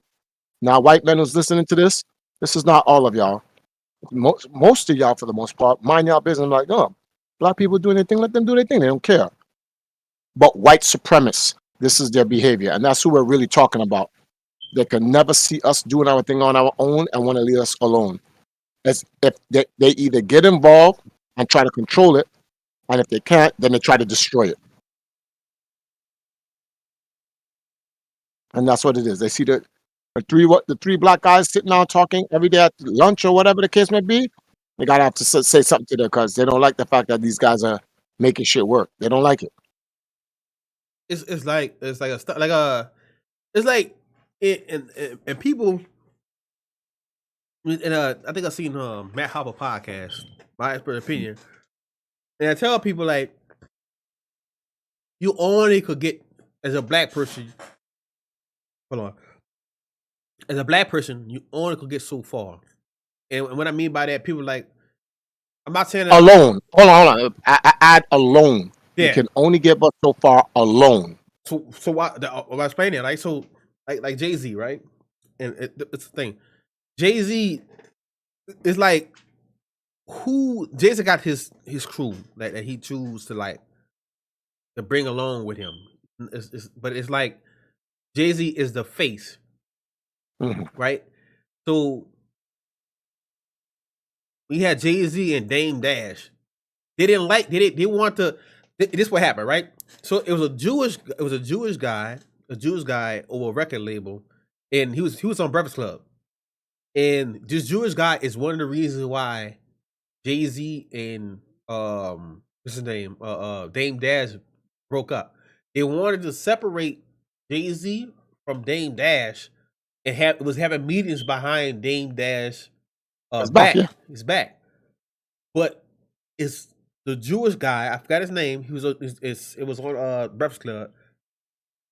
He was denouncing Dame Dash. To my who's Dame Dash? Now he know who Dame Dash is because he did business with Dame Dash a long time ago. Matter of fact, Dame Dash is probably his most successful person that he dealt with at the time. I'm talking about as in with blacks. So he trying to make it seem like, well, I don't know who he is. Like, who is Dame Dash? He'll make it seem like that. And Charlamagne was like, you work with him. You know exactly who Dame Dash is because Dame Dash and Jay-Z are like this. So what they try to do is they have memes behind his back and they were trying to separate and do business without Dame Dash. Because Dame Dash is a good businessman. But Dame Dash, one thing about Dame Dash, he's not gonna let nobody mess over even with his blacks. Even with blacks, he work with blacks and stuff. He's like, I love my black people. But when it comes to like people from outside his culture, Jewish people or the Asian culture who literally do contracts and give bad contracts to blacks, Dame Dash ain't playing with that. He's not doing that. Like, no, if we do business, we're gonna do business the right way. We're not gonna do business your way. So in order to, cause they seen Jay-Z as a gold mine. Like they were like, Jay-Z, we could do a lot of things with Jay-Z. But they had to separate Jay-Z and Dame Dash to bring to make more money or to get to their goal. They don't want blacks to come up together. It's like you were saying, it's like a long situation. And you gotta figure out what that black dude did for them to get to that level. It's never like, well, we see him as a gold mine, so we're gonna help him get to where he need to be. It's always got to be, well, if you want to be on this level, here's what you got to do. And what you got to do is you got to be away from Dame Dash. You got to keep your business strictly with us. We don't need no other people around you to do business with. You can do by yourself and we can do business with you. Look what happened at Kanye West. Kanye West made Adidas billions of dollars when it comes to Yeezys. Yeah. Now, look what happened. They dropped Yeezys, and they had so many shoes. They dropped Kanye West. They had so many shoes they gotta sell, and a lot of people not buying them no more because Kanye West not involved anymore. So it's black culture. Black culture always gonna be with Jay-Z. Always gonna be with Jay-Z. Black culture always gonna be with Kanye West, no matter how. If black folks don't agree with Kanye West for some things, they always gonna be with him. But what I mean is, why they chose Jay-Z, because Jay-Z has a big audience around him, a big black culture around him. And sometimes a lot of people can understand a lot of black culture, like people love Jay-Z so much. Jay-Z might not love y'all as much as y'all think. What did he do to get those deals? Is he He can't really do anything because what he had to do to get there, if he ever turns his back against the establishment, it's he loses. He lose. They'll destroy him. But They will destroy him. They would destroy him financially, but Yeah. but they're not. Let's say Jay-Z lost. Jay-Z he don't get funded from the Jewish community anymore. Who's there? Who's going to be there? Black His own community. people. That's it. Yeah. And- Go on. Finish. But what I'm saying, they don't want Jay-Z. They don't want Jay-Z personally. They want Jay-Z influence. They want us. Yes, exactly. It's always the people. All the And in people. order to get us, they have to get the people. They always have to find the people within us that influences us. Right. That's why. I'm gonna say this. I'm gonna let you go. So I forgot, it was some dude, a black dude that came out, and he was like, he had like a million views or 20 or 10 million views, whatever. And he said, why does I had 1 million views and sponsors wasn't coming at me before when I had 10,000, 30,000 views, 40,000 views, 50,000 views. But once I hit a million, all these sponsors want to come. Oh, we're gonna fund this. Let's do a deal. We're gonna give you this amount of money if you support our product. But when I was between 10,000 and 60,000, y'all didn't come. So why you gonna show me love now? Because they don't care about you or what you have. They It's care just about your your influence. And That's it. and that's why they were saying that's why you gotta be careful when you come these big corporations come at y'all once they hit so many amount of views. You gotta pick your poison. and even not that, pick the right person that cares about you and the people they want your attention from. A lot of these companies, you see, because you got views. Oh yeah, we're gonna just throw some money at them, and just to get your audience. You don't want that. You don't. They want your culture. They don't want you. They want you. They Yeah. want your influence. Yeah, that's why. You That's know, why. that very Mhm. same stuff that you're talking about is what I try to get these girls to just try to understand. It's no different. That's what I'm talking about. Like how these guys they try to come in. You have some guys that have money, right? They see a small girl trying to, and this is perpetual. It goes throughout the entire woman spectrum. Guys who have money, they're not really interested in trying to help the girl. It's really about what they want, their interest in it. Either they want the girl or they want her influence or what they platform. They don't care about her per Right. se. They don't care about what she's trying to do. They care about what they're trying to do, and those girls are those girls are just a tool to get to that and they don't want to compensate for that tool. They want to make it like, oh look, I'm doing you a favor. Right. I'm helping you out. Like you're not the opposite way. And trust me, I know a lot of people who think like that and speak like that. Literally think and speak like that. And it's like, it's kind of funny because it's like all we have to do to grow is just stick together. That's it. We won't need anybody else. If we just stick together as a people, like they need us. We don't need them. So That's the reality. white, They need us. We don't need them. but for example, white folks is not buying Jordans like black folks. Yeah, they're not. That's You- why the number one sneaker on earth is Jordan. Air Jordans. Yeah. Why? White folks, if you look at, so for example, try for, if you look Hmm. at shoe collection, Yep. you don't Greatest see, shoe- you, Yeah, don't see they- you don't see white people come out and say, oh, it comes to my shoe collection. You see a lot of black, if you look at black folks' shoe collection, like, I'll put it like this, right? I'll put it like this, right?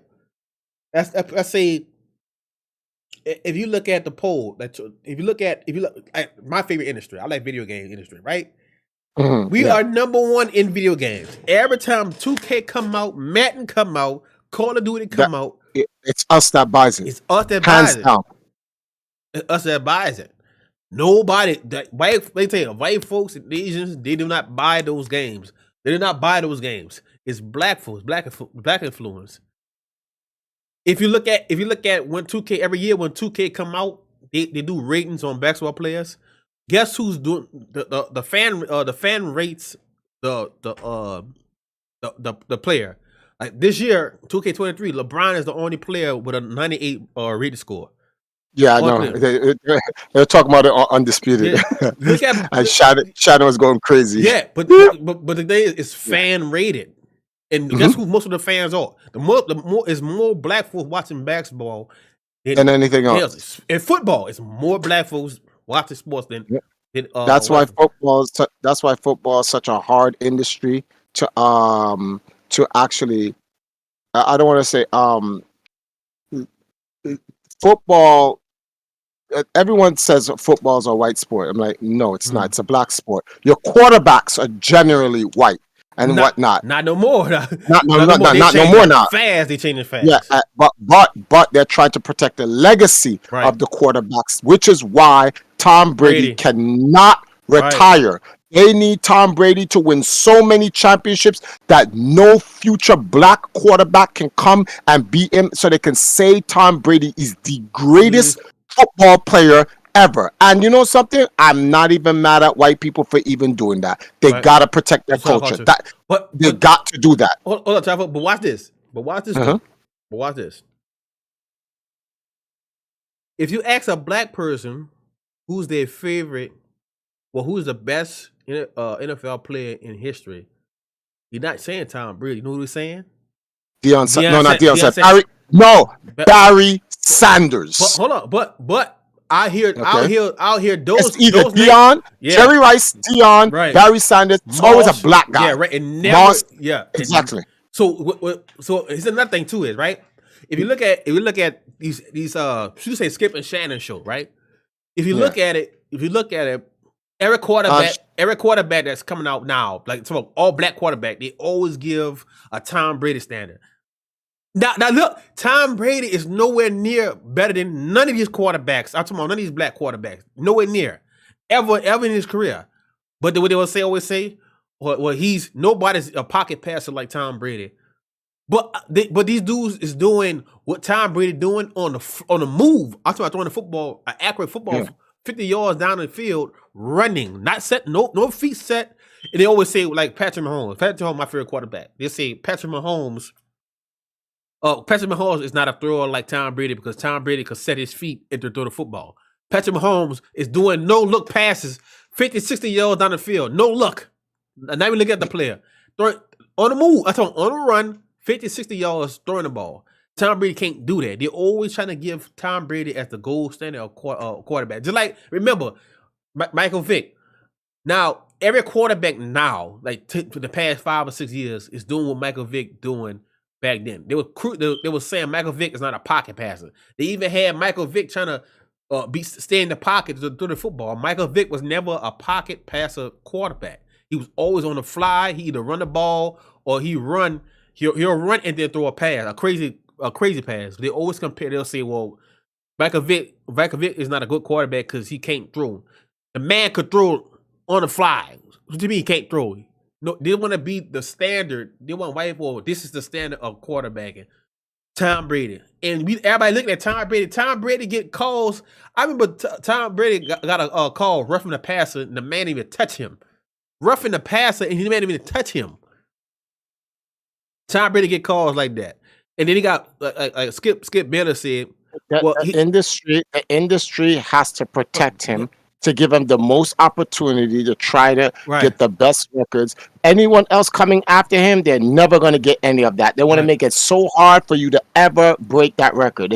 They even do this with black people that they control. Michael Jordan is black, but he's white owned. Yeah.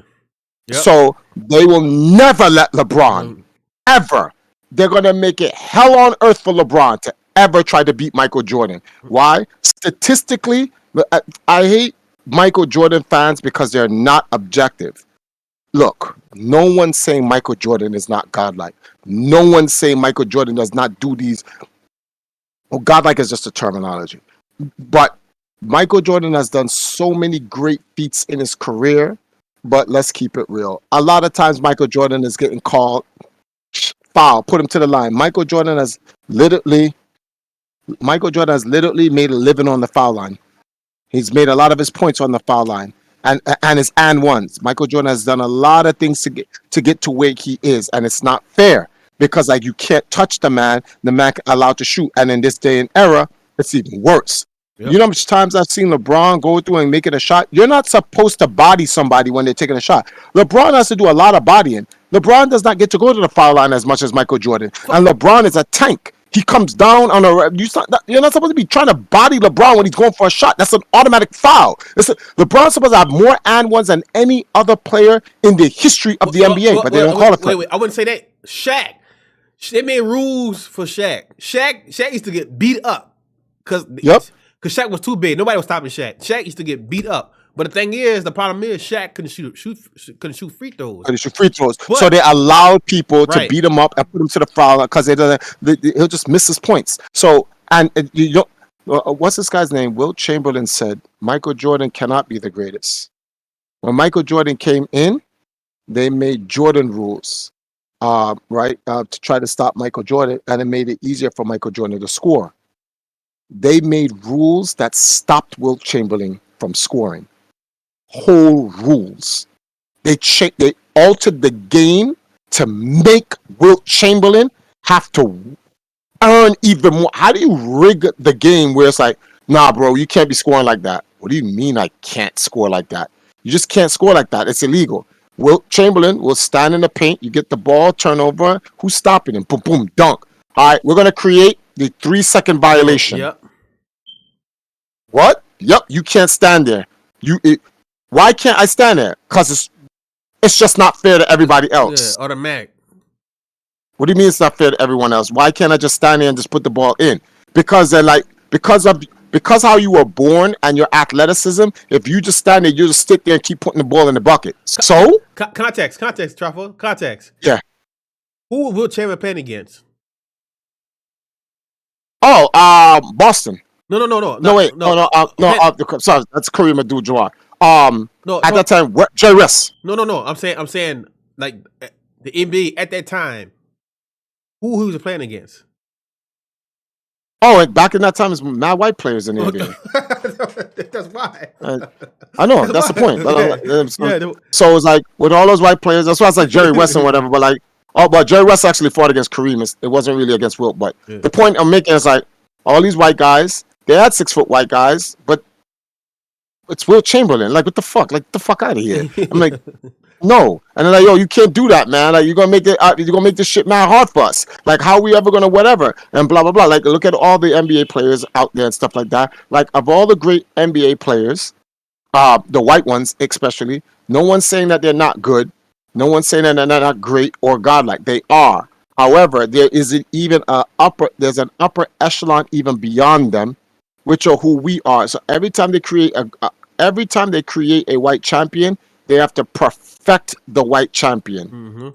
Mm-hmm. In boxing, right? You have Rocky Marciano, and they're like, and Rocky Marciano was godlike. No one is saying that he isn't.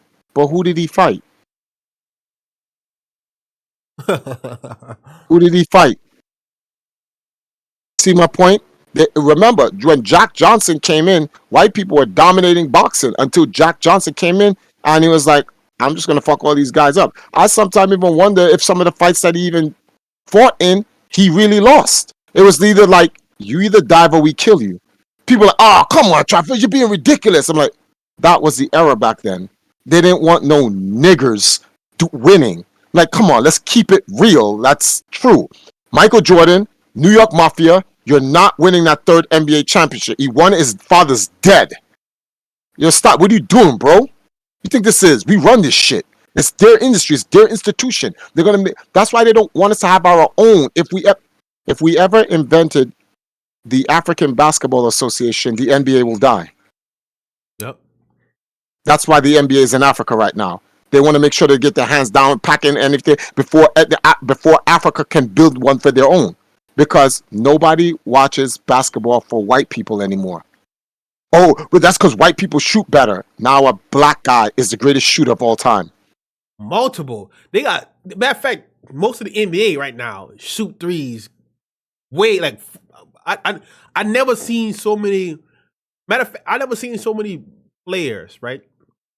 Shoot 60, 70 feet away from the goal and make them. There's going to be a 4-point line coming up, and everyone's like, "Oh, that's because of Steph Curry." And I'm like, "No, it's actually because of LeBron James." Yep. LeBron James started shooting that standard half-court shit just to shoot it. Yep. Spot up, shoot.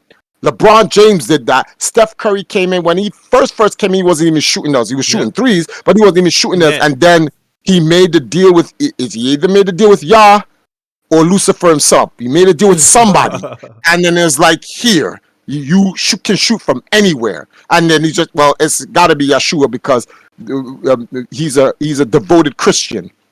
He always puts God before anyone. He's said it many of times, and I'm like, this man's shooting God. He's shooting. My man is literally NBA Jam. That's literally who Steph Curry is. He's literally NBA Jam. He's on fire. He pulls up half court. You know it's going because there's a fireball on it, so it has to go in. That's the game logic. And when he shoots it, you're like. He's sitting there. Did he just turn his back before the ball go in? Yeah, because he knows it's going in. It's like, stop the foolishness. Oh, but Steph Curry's not black. Yes, he is. No, he's mixed. According to the white man's rules, one drop of nigger blood makes you black. Wait. Those are not. We didn't make those rules up. Well, Truffle, we didn't make those rules up. They always gotta. And his crazy thing is, they always gotta add themselves into history. Or he's mixed. No, we don't know. He's black. He's black. His father's black. He's just light skinned. That's it. His mother's black too.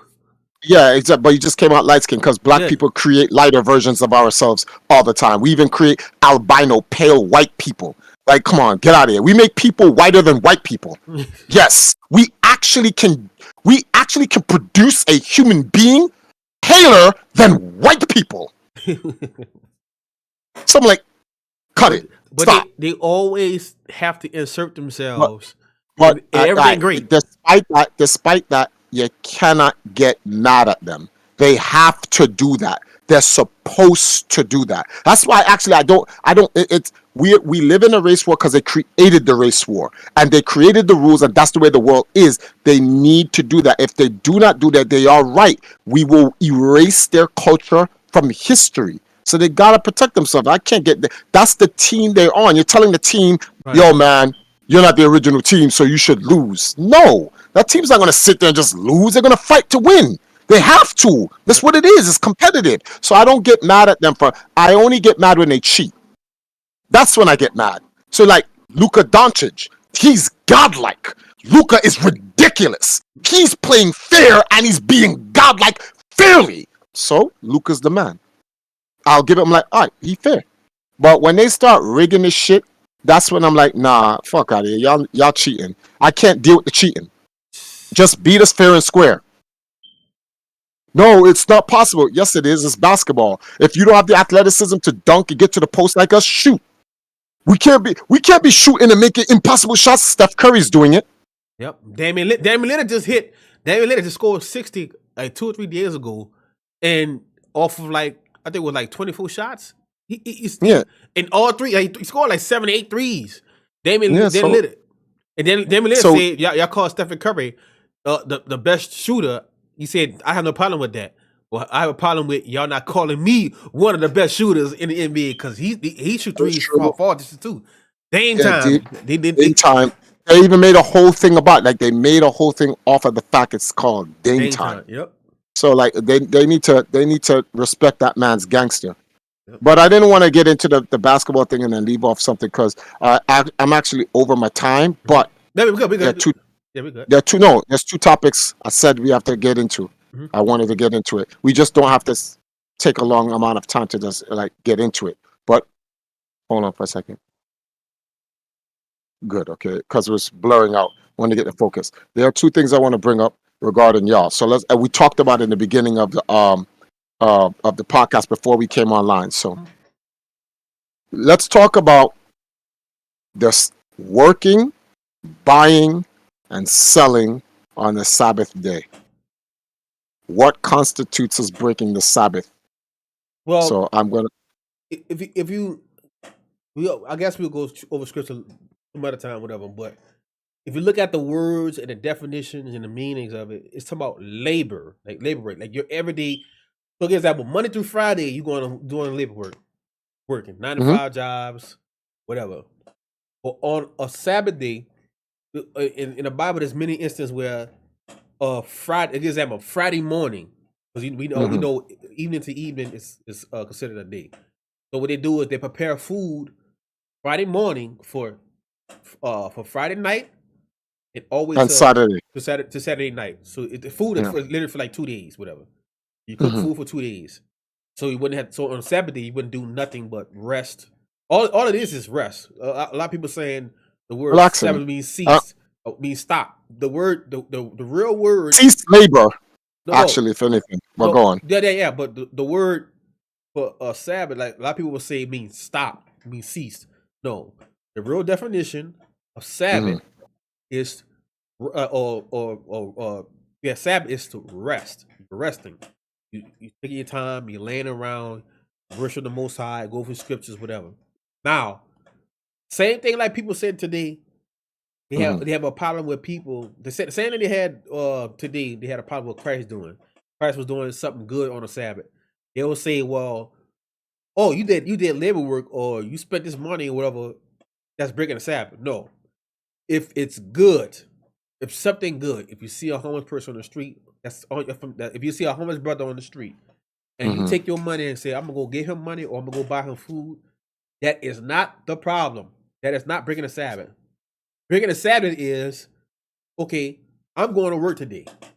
I'm going to work today, my 9 to 5 job. I'm going to work today. What you would normally do Monday through Friday. Right. So anything you do normally, like Monday through Friday, you're not supposed to do on a Sabbath. There's instances where like some people have to work. Like they literally have to work or they lose their job. That's something different. That's not the same as me. That's like there's something called in the Bible sitting willfully. Like you know it's wrong, but you still do it because you just don't care. Now, there's instances where people get paid on Saturdays and they can't buy food Monday through Friday, but the only day they can buy food or support their family is on a Saturday. So there's certain instances where you have to do something because there's no other way of doing it. Now, it's not sitting willfully. Doing labor work on Sabbath is breaking the Sabbath. Labor work, working like 9 to 5 job, like you do Monday to Friday. But Yeah, you spend, buying and if your buying and selling. right, if your kids is hungry, and let's say like at those times, Friday morning, that's what the Sabbath, people prepare for the Sabbath because they actually was on their own. They actually didn't have rules and regulations like how we have. Like, okay, we got to work Monday through Saturday. They don't have that. They work however they want to work. You know what I'm saying? It was not like, well, most people at that time work a 9 to 5 job. It's not like how back then was. Like, example, like some people work morning from night to night. Some people do that. Graveyard shifts. Some people don't do that.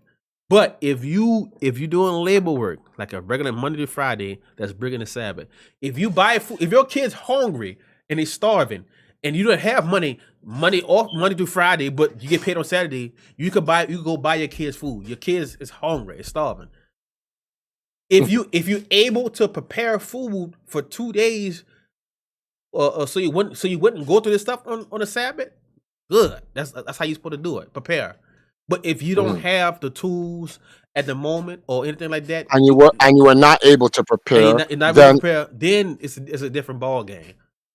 So this is what I was trying to say, because some of our brothers and sisters in the many different denominations or tribes of Israel, they don't take into something like consideration. It's more like, if you don't follow all of y'all's commandments as is in this world of sin, which is relatively hard, then you're pretty much done.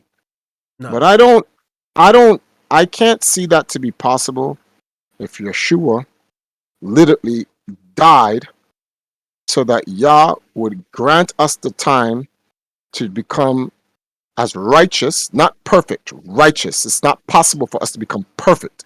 We are born imperfect to begin with. The fact that you start off imperfect, you can never become perfect. Perfect means you're born perfect, and you end perfect. There are no blemishes. There are no points in time where it ever was bad. Ever. Never ever. Here's about to say, I'm just gonna say about perfect. You could be perfect. King Solomon did it. King David, all of them did it. Perfect, Job. Yeah, but perfect means see, a lot of people have a different instance of understanding what perfect is, right? But perfect in the Most High just means follow His law, statutes, and commandments. That's it. That's all it is. But Even if you falter. yeah, but look. So, like, for example, you got Saul. Saul was killing prophets, literally killing men of the law of the Most High, literally killing them. Disciples and a lot of brothers like that. But he changed his ways. He changed his ways and he got back on the Most High. So it's following the Most High law, statutes, and commandment. Noah was perfect.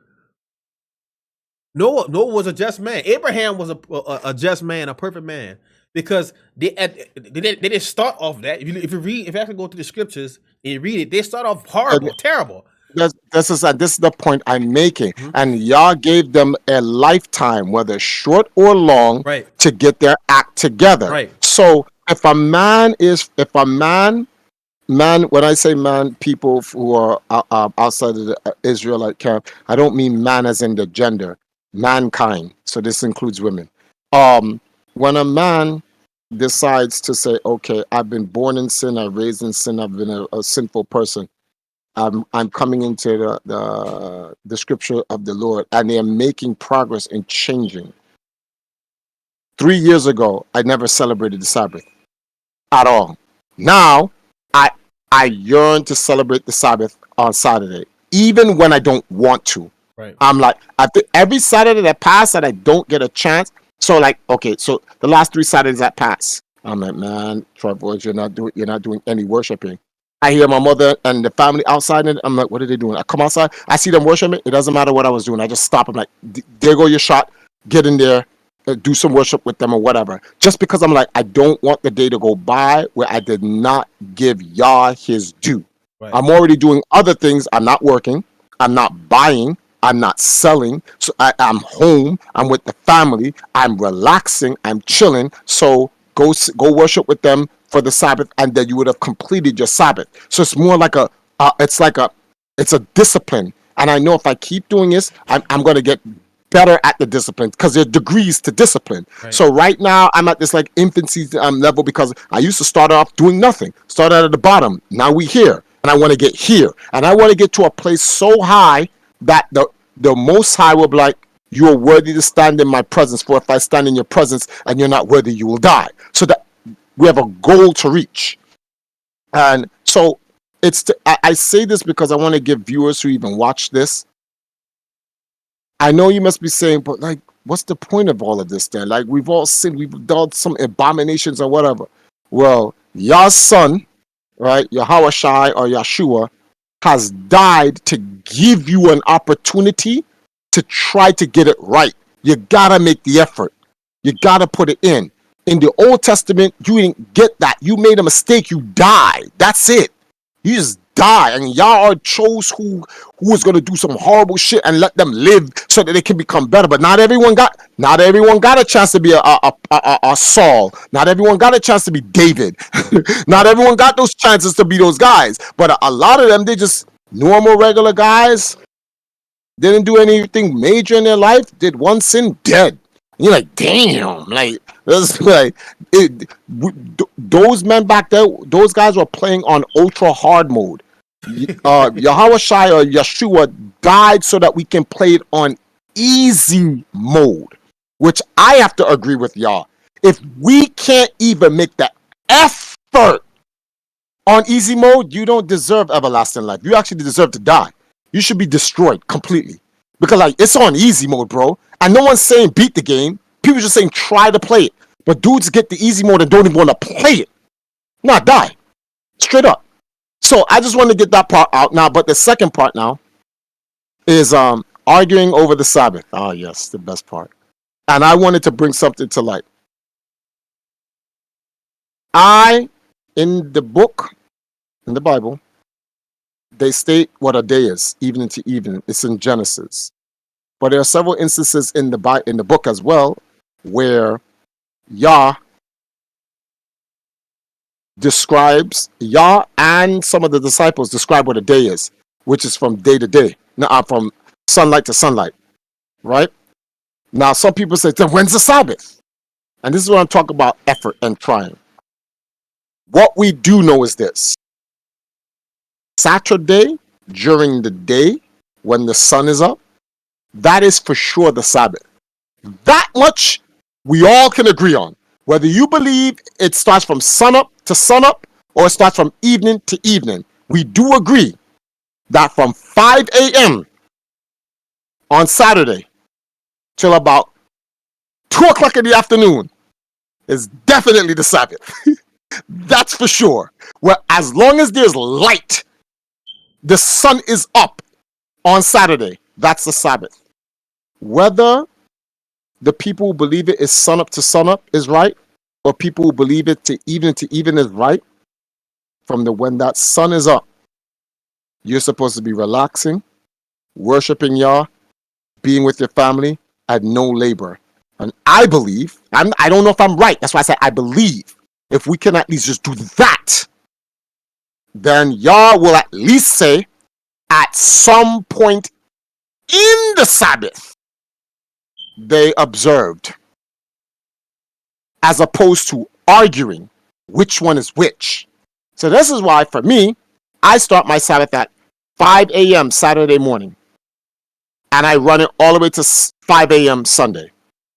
My job is streaming, so I try not to stream. Sometimes I take leisure. Well, actually, no, I don't. I just don't stream anymore. I don't. My wife may stream, but she streams like midnight, and she watches anime.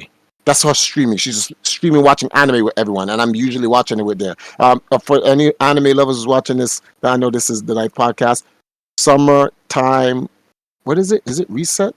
Summertime Rendering. That is a great anime to watch. Go watch that.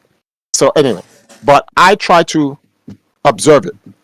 no matter what. And I feel better. I feel spiritually empowered when I observe the Sabbath, when I take off the day, when I spend time to worship y'all, talk about y'all, learn about y'all. I actually feel better. I'll tell you this, before meeting you, Reg, no. It wasn't like that at all. It was like, it's Saturday, I'm working. That's it. I'm back, I'm streaming, I'm doing whatever I'm doing. But I'm glad that I'm changing. And this is progression.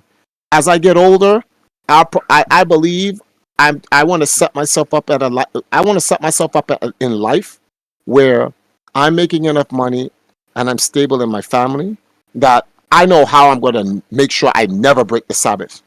I'm taking Friday and Saturday off. That's what my Sabbath will be. I start Friday, get up, do whatever I have to do, and literally, as evening comes, when that sun vanishes from the horizon, I do nothing until Sunday. So I'm like, I'm gonna cover the whole. I'm not covering 24 hours. I'm literally covering 32. I'm gonna cover 32 straight. I'm just gonna cover all of it. Yeah, I'm just gonna cover 32 straight. But I'm not there yet. And Yah is giving us our lifetime to get that progression. But it's about making the effort to get there. So I want to be in that point in that situation. That just doesn't happen to me. 7 o'clock comes, I don't have to worry about, oh man, I got to stream tonight. I have this quarter to make because I need to get this money because I need that money. I got to pay my rent and blah, blah, blah. Nope. When 7 o'clock comes at night, well, I'm done. I'm just chilling. Yo, what you going to do? I'm going to watch some movies and stuff like that. My family, hey, Triforce, come outside. Let's start evening worship to start the Sabbath. Come out, do some worshiping. Already got some food, eating. Go watch some Netflix with the wife. Beat up some guts, create some babies, whatever. It's as long as it's not doing no labor. Well, actually, that's labor. Now let's. I'll be rude. But do my thing. Saturday, wake up, get some breakfast, go out for a little jog, go get some fruits, eat, sit down with the wife, just relax for the day. Take some time, spend some time with the family, just talking about regular stuff. Yo, guys, I'll be right back. It's 4 o'clock. Where you going? I'm gonna go do some worship and Bible studies with Reg and brothers and sisters and Robin and whatnot. After that, evening prayer. Finish praying. What y'all doing after that? Let's go watch some anime, and then boom, Sunday morning, 5 o'clock, wake up. Sabbath is over. Back to work. In my mind, that's where I'm heading, and that's the goal, to get there. And I need to get there. So I'm gonna work towards that, and I ask for Yah to help me get there. So for all those people out there who want to argue about the Sabbath, I would give you this advice, what I just said about me. Just make sure you get the bulk of Saturday in and work towards your ending and the starting as you get better in life. This way, you'll know at some point in your life, you're going to get the Sabbath day down pat. Whether it's evening to evening or sunlight to sunlight, it doesn't even matter. Just work towards it. And my final point.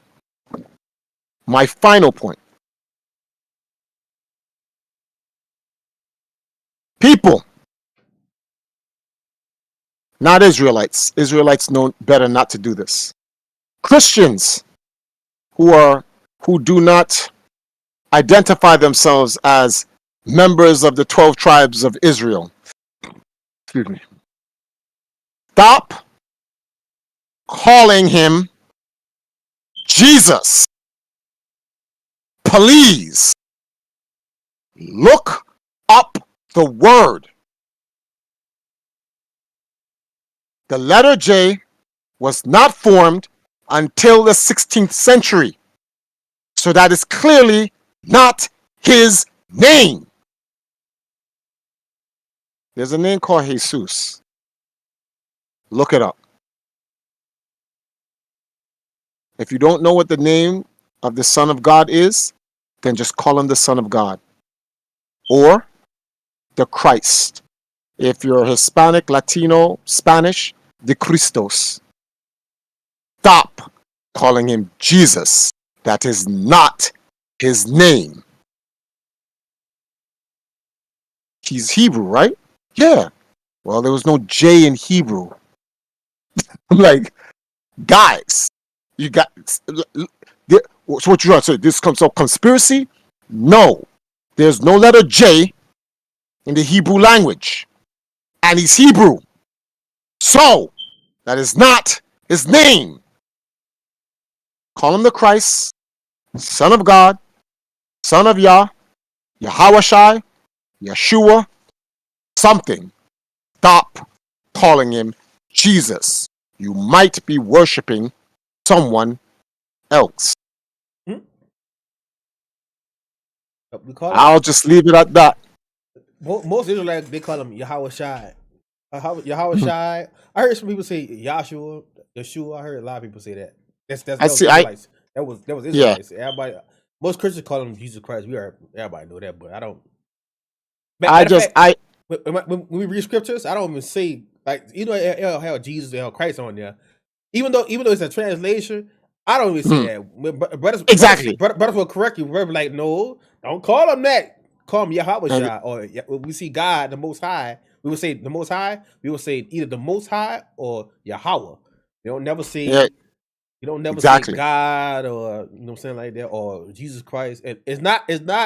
Of course, people will read it. They'll read it like that because it's the words. But from understanding Hebrew and Aramaic, that's not their names or anything like that. All this is a Greek from Hebrew to Greek. It's a translation.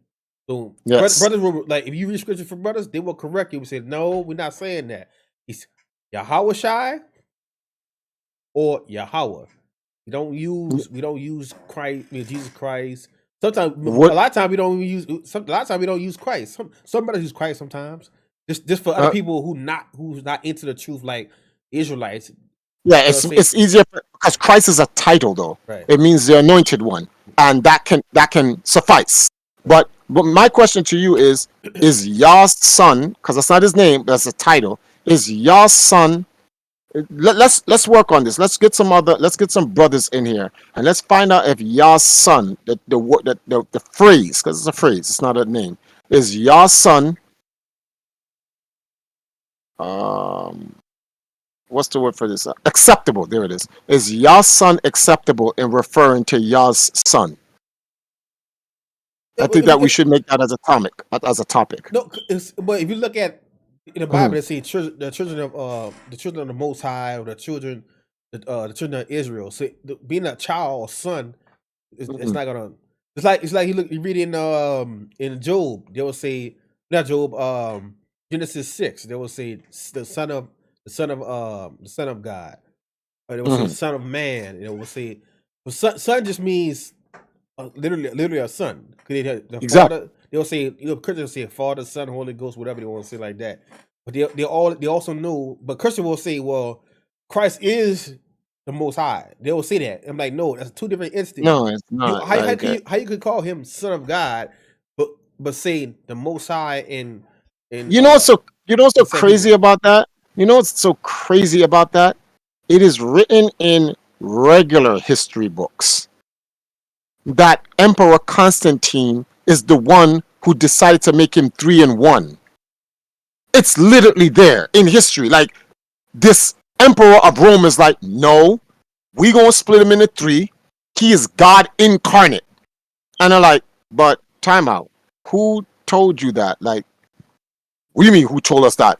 I'm the emperor, and that's what's gonna be. Literally, you can look up the Council of Nicaea, 325 AD, and they made that up. So then why is everyone saying Yahweh Shai, Yeshua says, I am the light and the way to his Father. He's the path. Through him you get to God. It's not through him he's God. Through him you get to God. That's it. It's not through him and then you're at God. No, through him, his lifestyle, his righteousness, his spiritualness, all of that is he wants you to follow that, because that is the way to get to the Most High. And I don't understand, like, that's plain as text in the Bible. I don't understand how people confuse that. There's no way to misinterpret that. Literally, no way. Absolutely no way. And the rock means no way.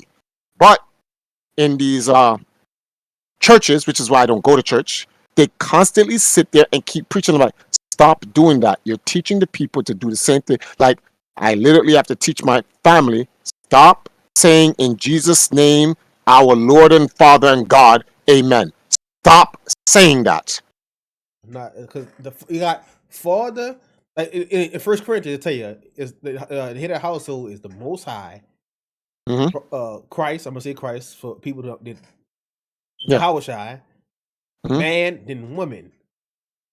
Exactly. And in the Bible is I'm gonna say Christ again.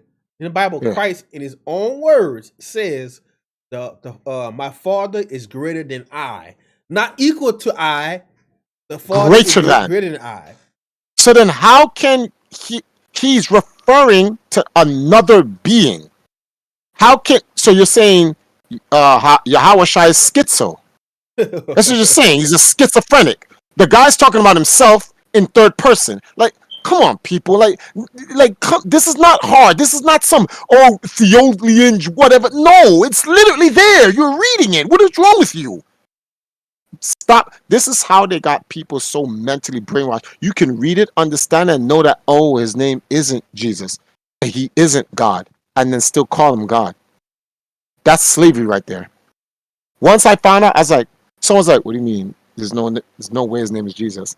It has to be. Everyone in the world calls him Jesus. So just because everyone in the world calls him Jesus, his name is Jesus, that would only make sense. You know when the letter J was invented? When? 1600s. You know when Jesus was born? I was like, before AD. Exactly. Said, now how do you get J 1600 years before? Huh? So then what is his name? He has a Hebrew name. Look up Hebrew and you'll find the name. So then why does everyone call him Jesus? Because everyone's calling him Jesus. And if everyone calls him Jesus, then everyone says his name is Jesus. But that's not his name. And I'm like, oh shit. Then I was like, just off that logic alone, I was like, his name's not Jesus. Not to me. If people want to keep calling him Jesus, that's fine. But I want to be careful of who I call the Most High Son.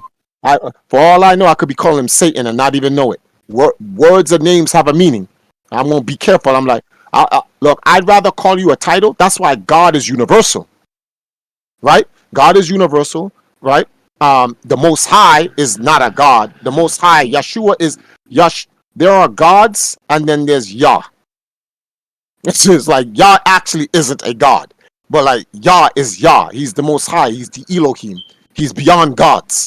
Like there are gods and Yeshua, no, not Yeshua, but Yah never said that there weren't gods.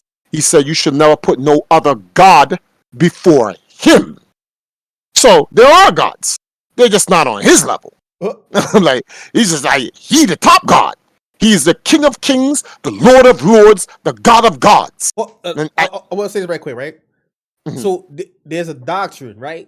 And everybody heard this. I don't even know anybody that don't know, right? Mm-hmm. Lucifer. A lot of people will say Lucifer. Mm-hmm. Lucifer is the devil. They will say that. But yeah, but he's not. But he's not though. But listen, the king of Babylon used that title simply because he's trying to put himself on a higher pedestal, higher, if not higher, but equal to the Most High. So if you go to Isaiah 14 and 12, they use the word Lucifer. The word Lucifer does not mean devil. The word Lucifer means morning star. If you go in scriptures where Christ was called the morning star. But the reason why they used the king of Babylon used that is because he wanted to be bigger or even greater, or either the same level or greater than the Most High. So you put himself as the most. He put himself as he put himself as self worship, as in he's a god. I mean, he's a god, or he's over the Most High, or he's above the Most High. That's why when you go to Isaiah 14 chapter, you read after the king of Babylon, which was mocking the Most High, when it says I'm Lucifer, he's mocking the Most High. He's not. Lucifer does not mean devil. He was mocking the Most High to try to say I'm above him or equal to him, and that's why when you see in Isaiah 14 when he died, the whole world was in a better place when he died. because this dude was evil. Mhm. The king of Babylon. You can look this up, Isaiah 14. Read that chapter, and you'll get the context. People keep saying Lucifer means the devil. The word Lucifer means the devil, but you want to see in the Bible the word Lucifer used one time, and also if you go in the meaning and understand it, it just means morning star. The same title that Christ or Yahweh Shai have in different verses too. It just means of saying I am better than a God. Look at everybody.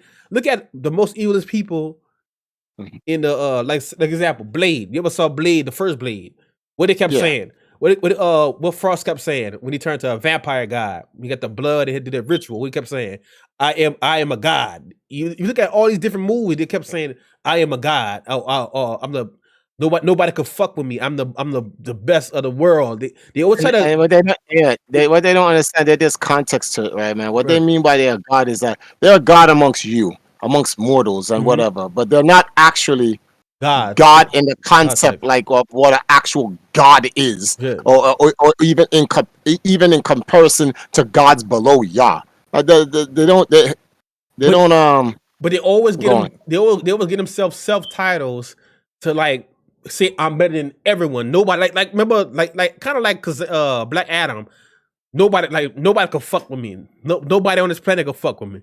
And remember he said well, there's somebody that's not from this planet, and Superman came like that. But they always, if you look at like man, period, they always had the mindset of I'm better than the Most High, or I'm a better guy, I'm better than most people in the world and all that. They always have that mindset. That's the same thing with the king of Babylon. He was mocking the Most High, saying he's either equal or he's a higher power than the Most High. And that's why they say in the Bible, when he died and when he got destroyed and he died, the whole world grieved. The whole world was like not grieved, but the whole world was like a relief came off their back because this dude was real evil. This dude was really fucked up. Like he was that fucked up. And then when he died, it's like a spiritual lift off them. They felt safe. They felt they was in a better place. So people like titles, like titles and certain words and certain phrases is very important. It's very important with that. It's like example, if a man being called a rapist or a child molester, that title follows you your whole life. And even if you proven not to even do some shit like that, that title still brings eyes and destruction. So naming somebody or putting a title on somebody, especially in a negative way, can destroy that. And all a man have, that was always told, all a man have is his respect and his name. If you got a good name, a good title, you forever have a good peace. But once you have smite on your name, that's why a lot of people you see dudes in the streets. Oh, you disrespect my name, now I gotta kill you, or you know what I'm saying? They all gotta do some crazy shit. The name is very important. The man's name is very important. So that's what I'm here. I'm trying to keep my name in the clear. I'm trying to keep my name in my family name, my name, who I represent in the clear. I don't want to go around being named and called by different people. You know what I'm saying? Sometimes you got to defend your name. You know, and sometimes you just got to let that shit breeze by. But certain words or certain titles can affect you and your family. That's why you got to be careful what you do and how you do things. That's my whole piece. All right. Then on that level, we're gonna end it on this. Yeah. Guys, we're gonna because actually I have to hurry up and go. I had something about 57 minutes to do, but that's okay. That's not a big deal. We did actually good. What we did 3 hours. We did about a good 3 hours, so that's solid. 2 hours. We're gonna 4 hours? 2. Oh, 2 hours. Yeah, Were you sure? Yeah, we started at 6. Yeah, it's going on 10. What? See?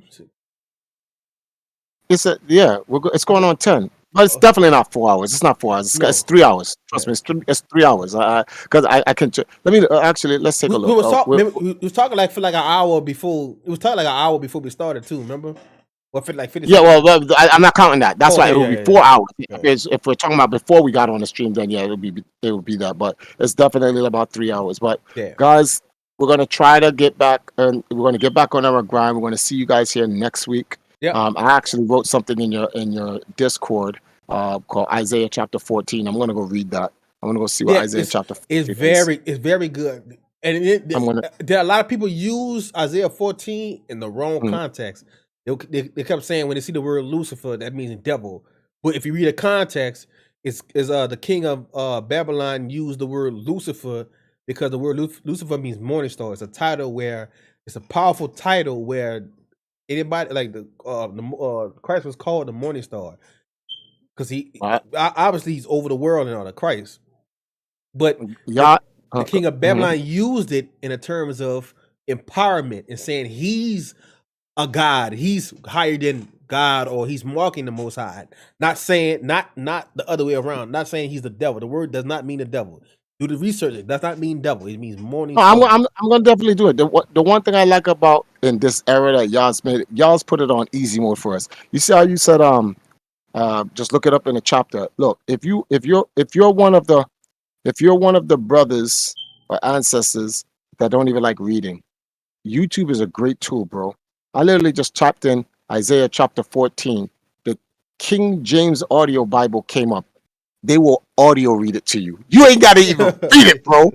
So I just brought it up because I'm like, later on tonight before I go to sleep, I'm gonna run this. I'm gonna run this. And that's what I like about the era I'm in. I don't even have to read. I can sit down. I can lay down, close my eyes, and just listen to the word. Yep. Isaiah chapter 14.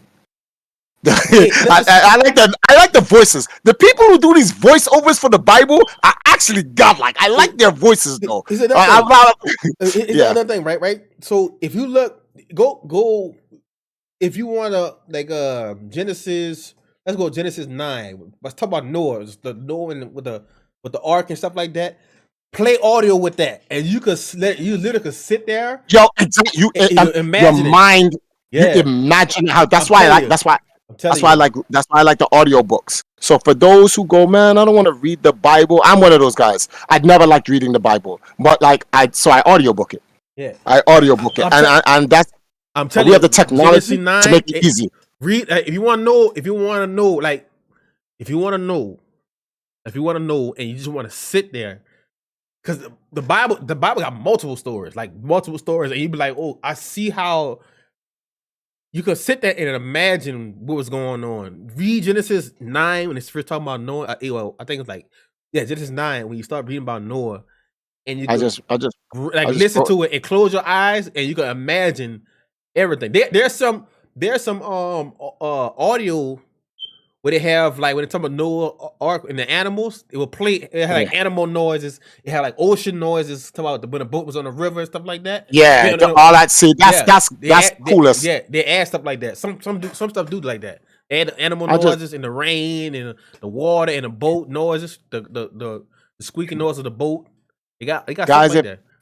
If you're looking, it's called KJV Audio Bible on YouTube. Subscribe to them. I just subscribed to them. That's sad, man. They make it so easy for you, and these guys only have 54,000. No, how many subscribers? 77,500 subscribers. That's ridiculous. This is supposed to be like the King James Audio Bible is supposed to be like 1 billion people on earth subscribe to this channel, and it's not. It hasn't even hit 100,000. This is ridiculous. Babylon is overturning. All right, guys. And one more thing. You know what's one thing too is a lot of people don't know, and this is from people who made, or this is from a person who make a lot of movies. I talk about Sophia Stewart, who I talked to, and then I talked to other people that made films in the industry. All of them said a lot of these movies based off of the Bible. It might not have King Solomon, David, Christ, and anything, but a lot of these movies that y'all see is based Bible off inspired. A Bible inspired, and a lot of people don't understand that. They don't say the Book of the Dead. They don't say the coffin text, the pyramid text, and anything like that. No culture. Everything comes from the Bible. Dinosaurs. Look at the dinosaurs. The Bible of dinosaurs. What you call it? Noah's Ark. Matter of fact, try for us. Go look at Noah's Ark and the recent discovery they found about Noah's Ark in the Mount Ezrat. They found wood. They did scan. They put like a probe in the area. They scanned the soil underneath it. They found wood, literally wood, underneath it. Uh-oh. They've been I'll look it up. Yeah. I typed it in the room so I can look it up. Yeah, and one more But thing. In the same area, even though they're not all people, is a white dude who built a museum, like they're not a replica, but an insight of how the ship looks. But it's not. Of course, it's not. It's not. Of course, we're like, oh no, that ain't. nothing is ever accurate because Right. we're just getting, but it gives us some reference, so Yeah. it's something to reference. If But I you- definitely will look into Yeah, it. just look into it. It's they found that's why recent studies, like the past 5 years, they found recent studies and they found that Noah's Ark used to be on top of the Mount Ezerach, and then when it rained, you could actually see like the soil and the dirt from the top of the mountain slid in the boat. And covered it. Yeah, no, not covered it, but the boat was on top. But you could see like the settlement from the rain and all that over the years move the boat down, and when it went down, it sat there for years and years and years, and it became a part of the mountain. You can actually You look know, you can you actually know look at that. something. You know what? You know what? That's actually believable. There are mountains where it looks like they're giant. The mountain is a giant that's covered in rock. Yeah, a lot of people see. Yeah, I see a lot. I seen it recently. A lot of people say that. Is there a giant underneath that mountain? So I would definitely take a look at that. A But- lot of people see. But yeah, So that's- we'll definitely look at that. I don't want to run on you, but I'm keep getting buzzed by these guys to come on over. yeah. But definitely, guys, next week, Ninth Commandment podcast, 4 p.m. We started a little bit late today, whatnot. The only reason why, for those who don't know, my laptop battery blew up. So I am not on my laptop anymore. If you notice, I'm looking there. Like, how come he's not looking here? My laptop is gone. I have a desktop computer. I had to get it up. It was being updated and whatnot, so, which is why we kind of started slightly late today. But next week, we'll definitely be on 4 o'clock, man.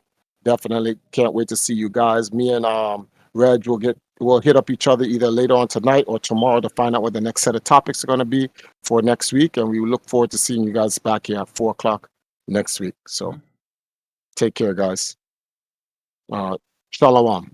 All right. All right, try 4. All right, Reg, I'm going to dip out here. Not that I don't want to just run and just dip, Yeah, you're good. but You're good. I got some people waiting on me. But thanks for having me back on. I'm glad we're back into this. All right. I want to look forward to doing more of this. So next week, you want to talk? Let's talk.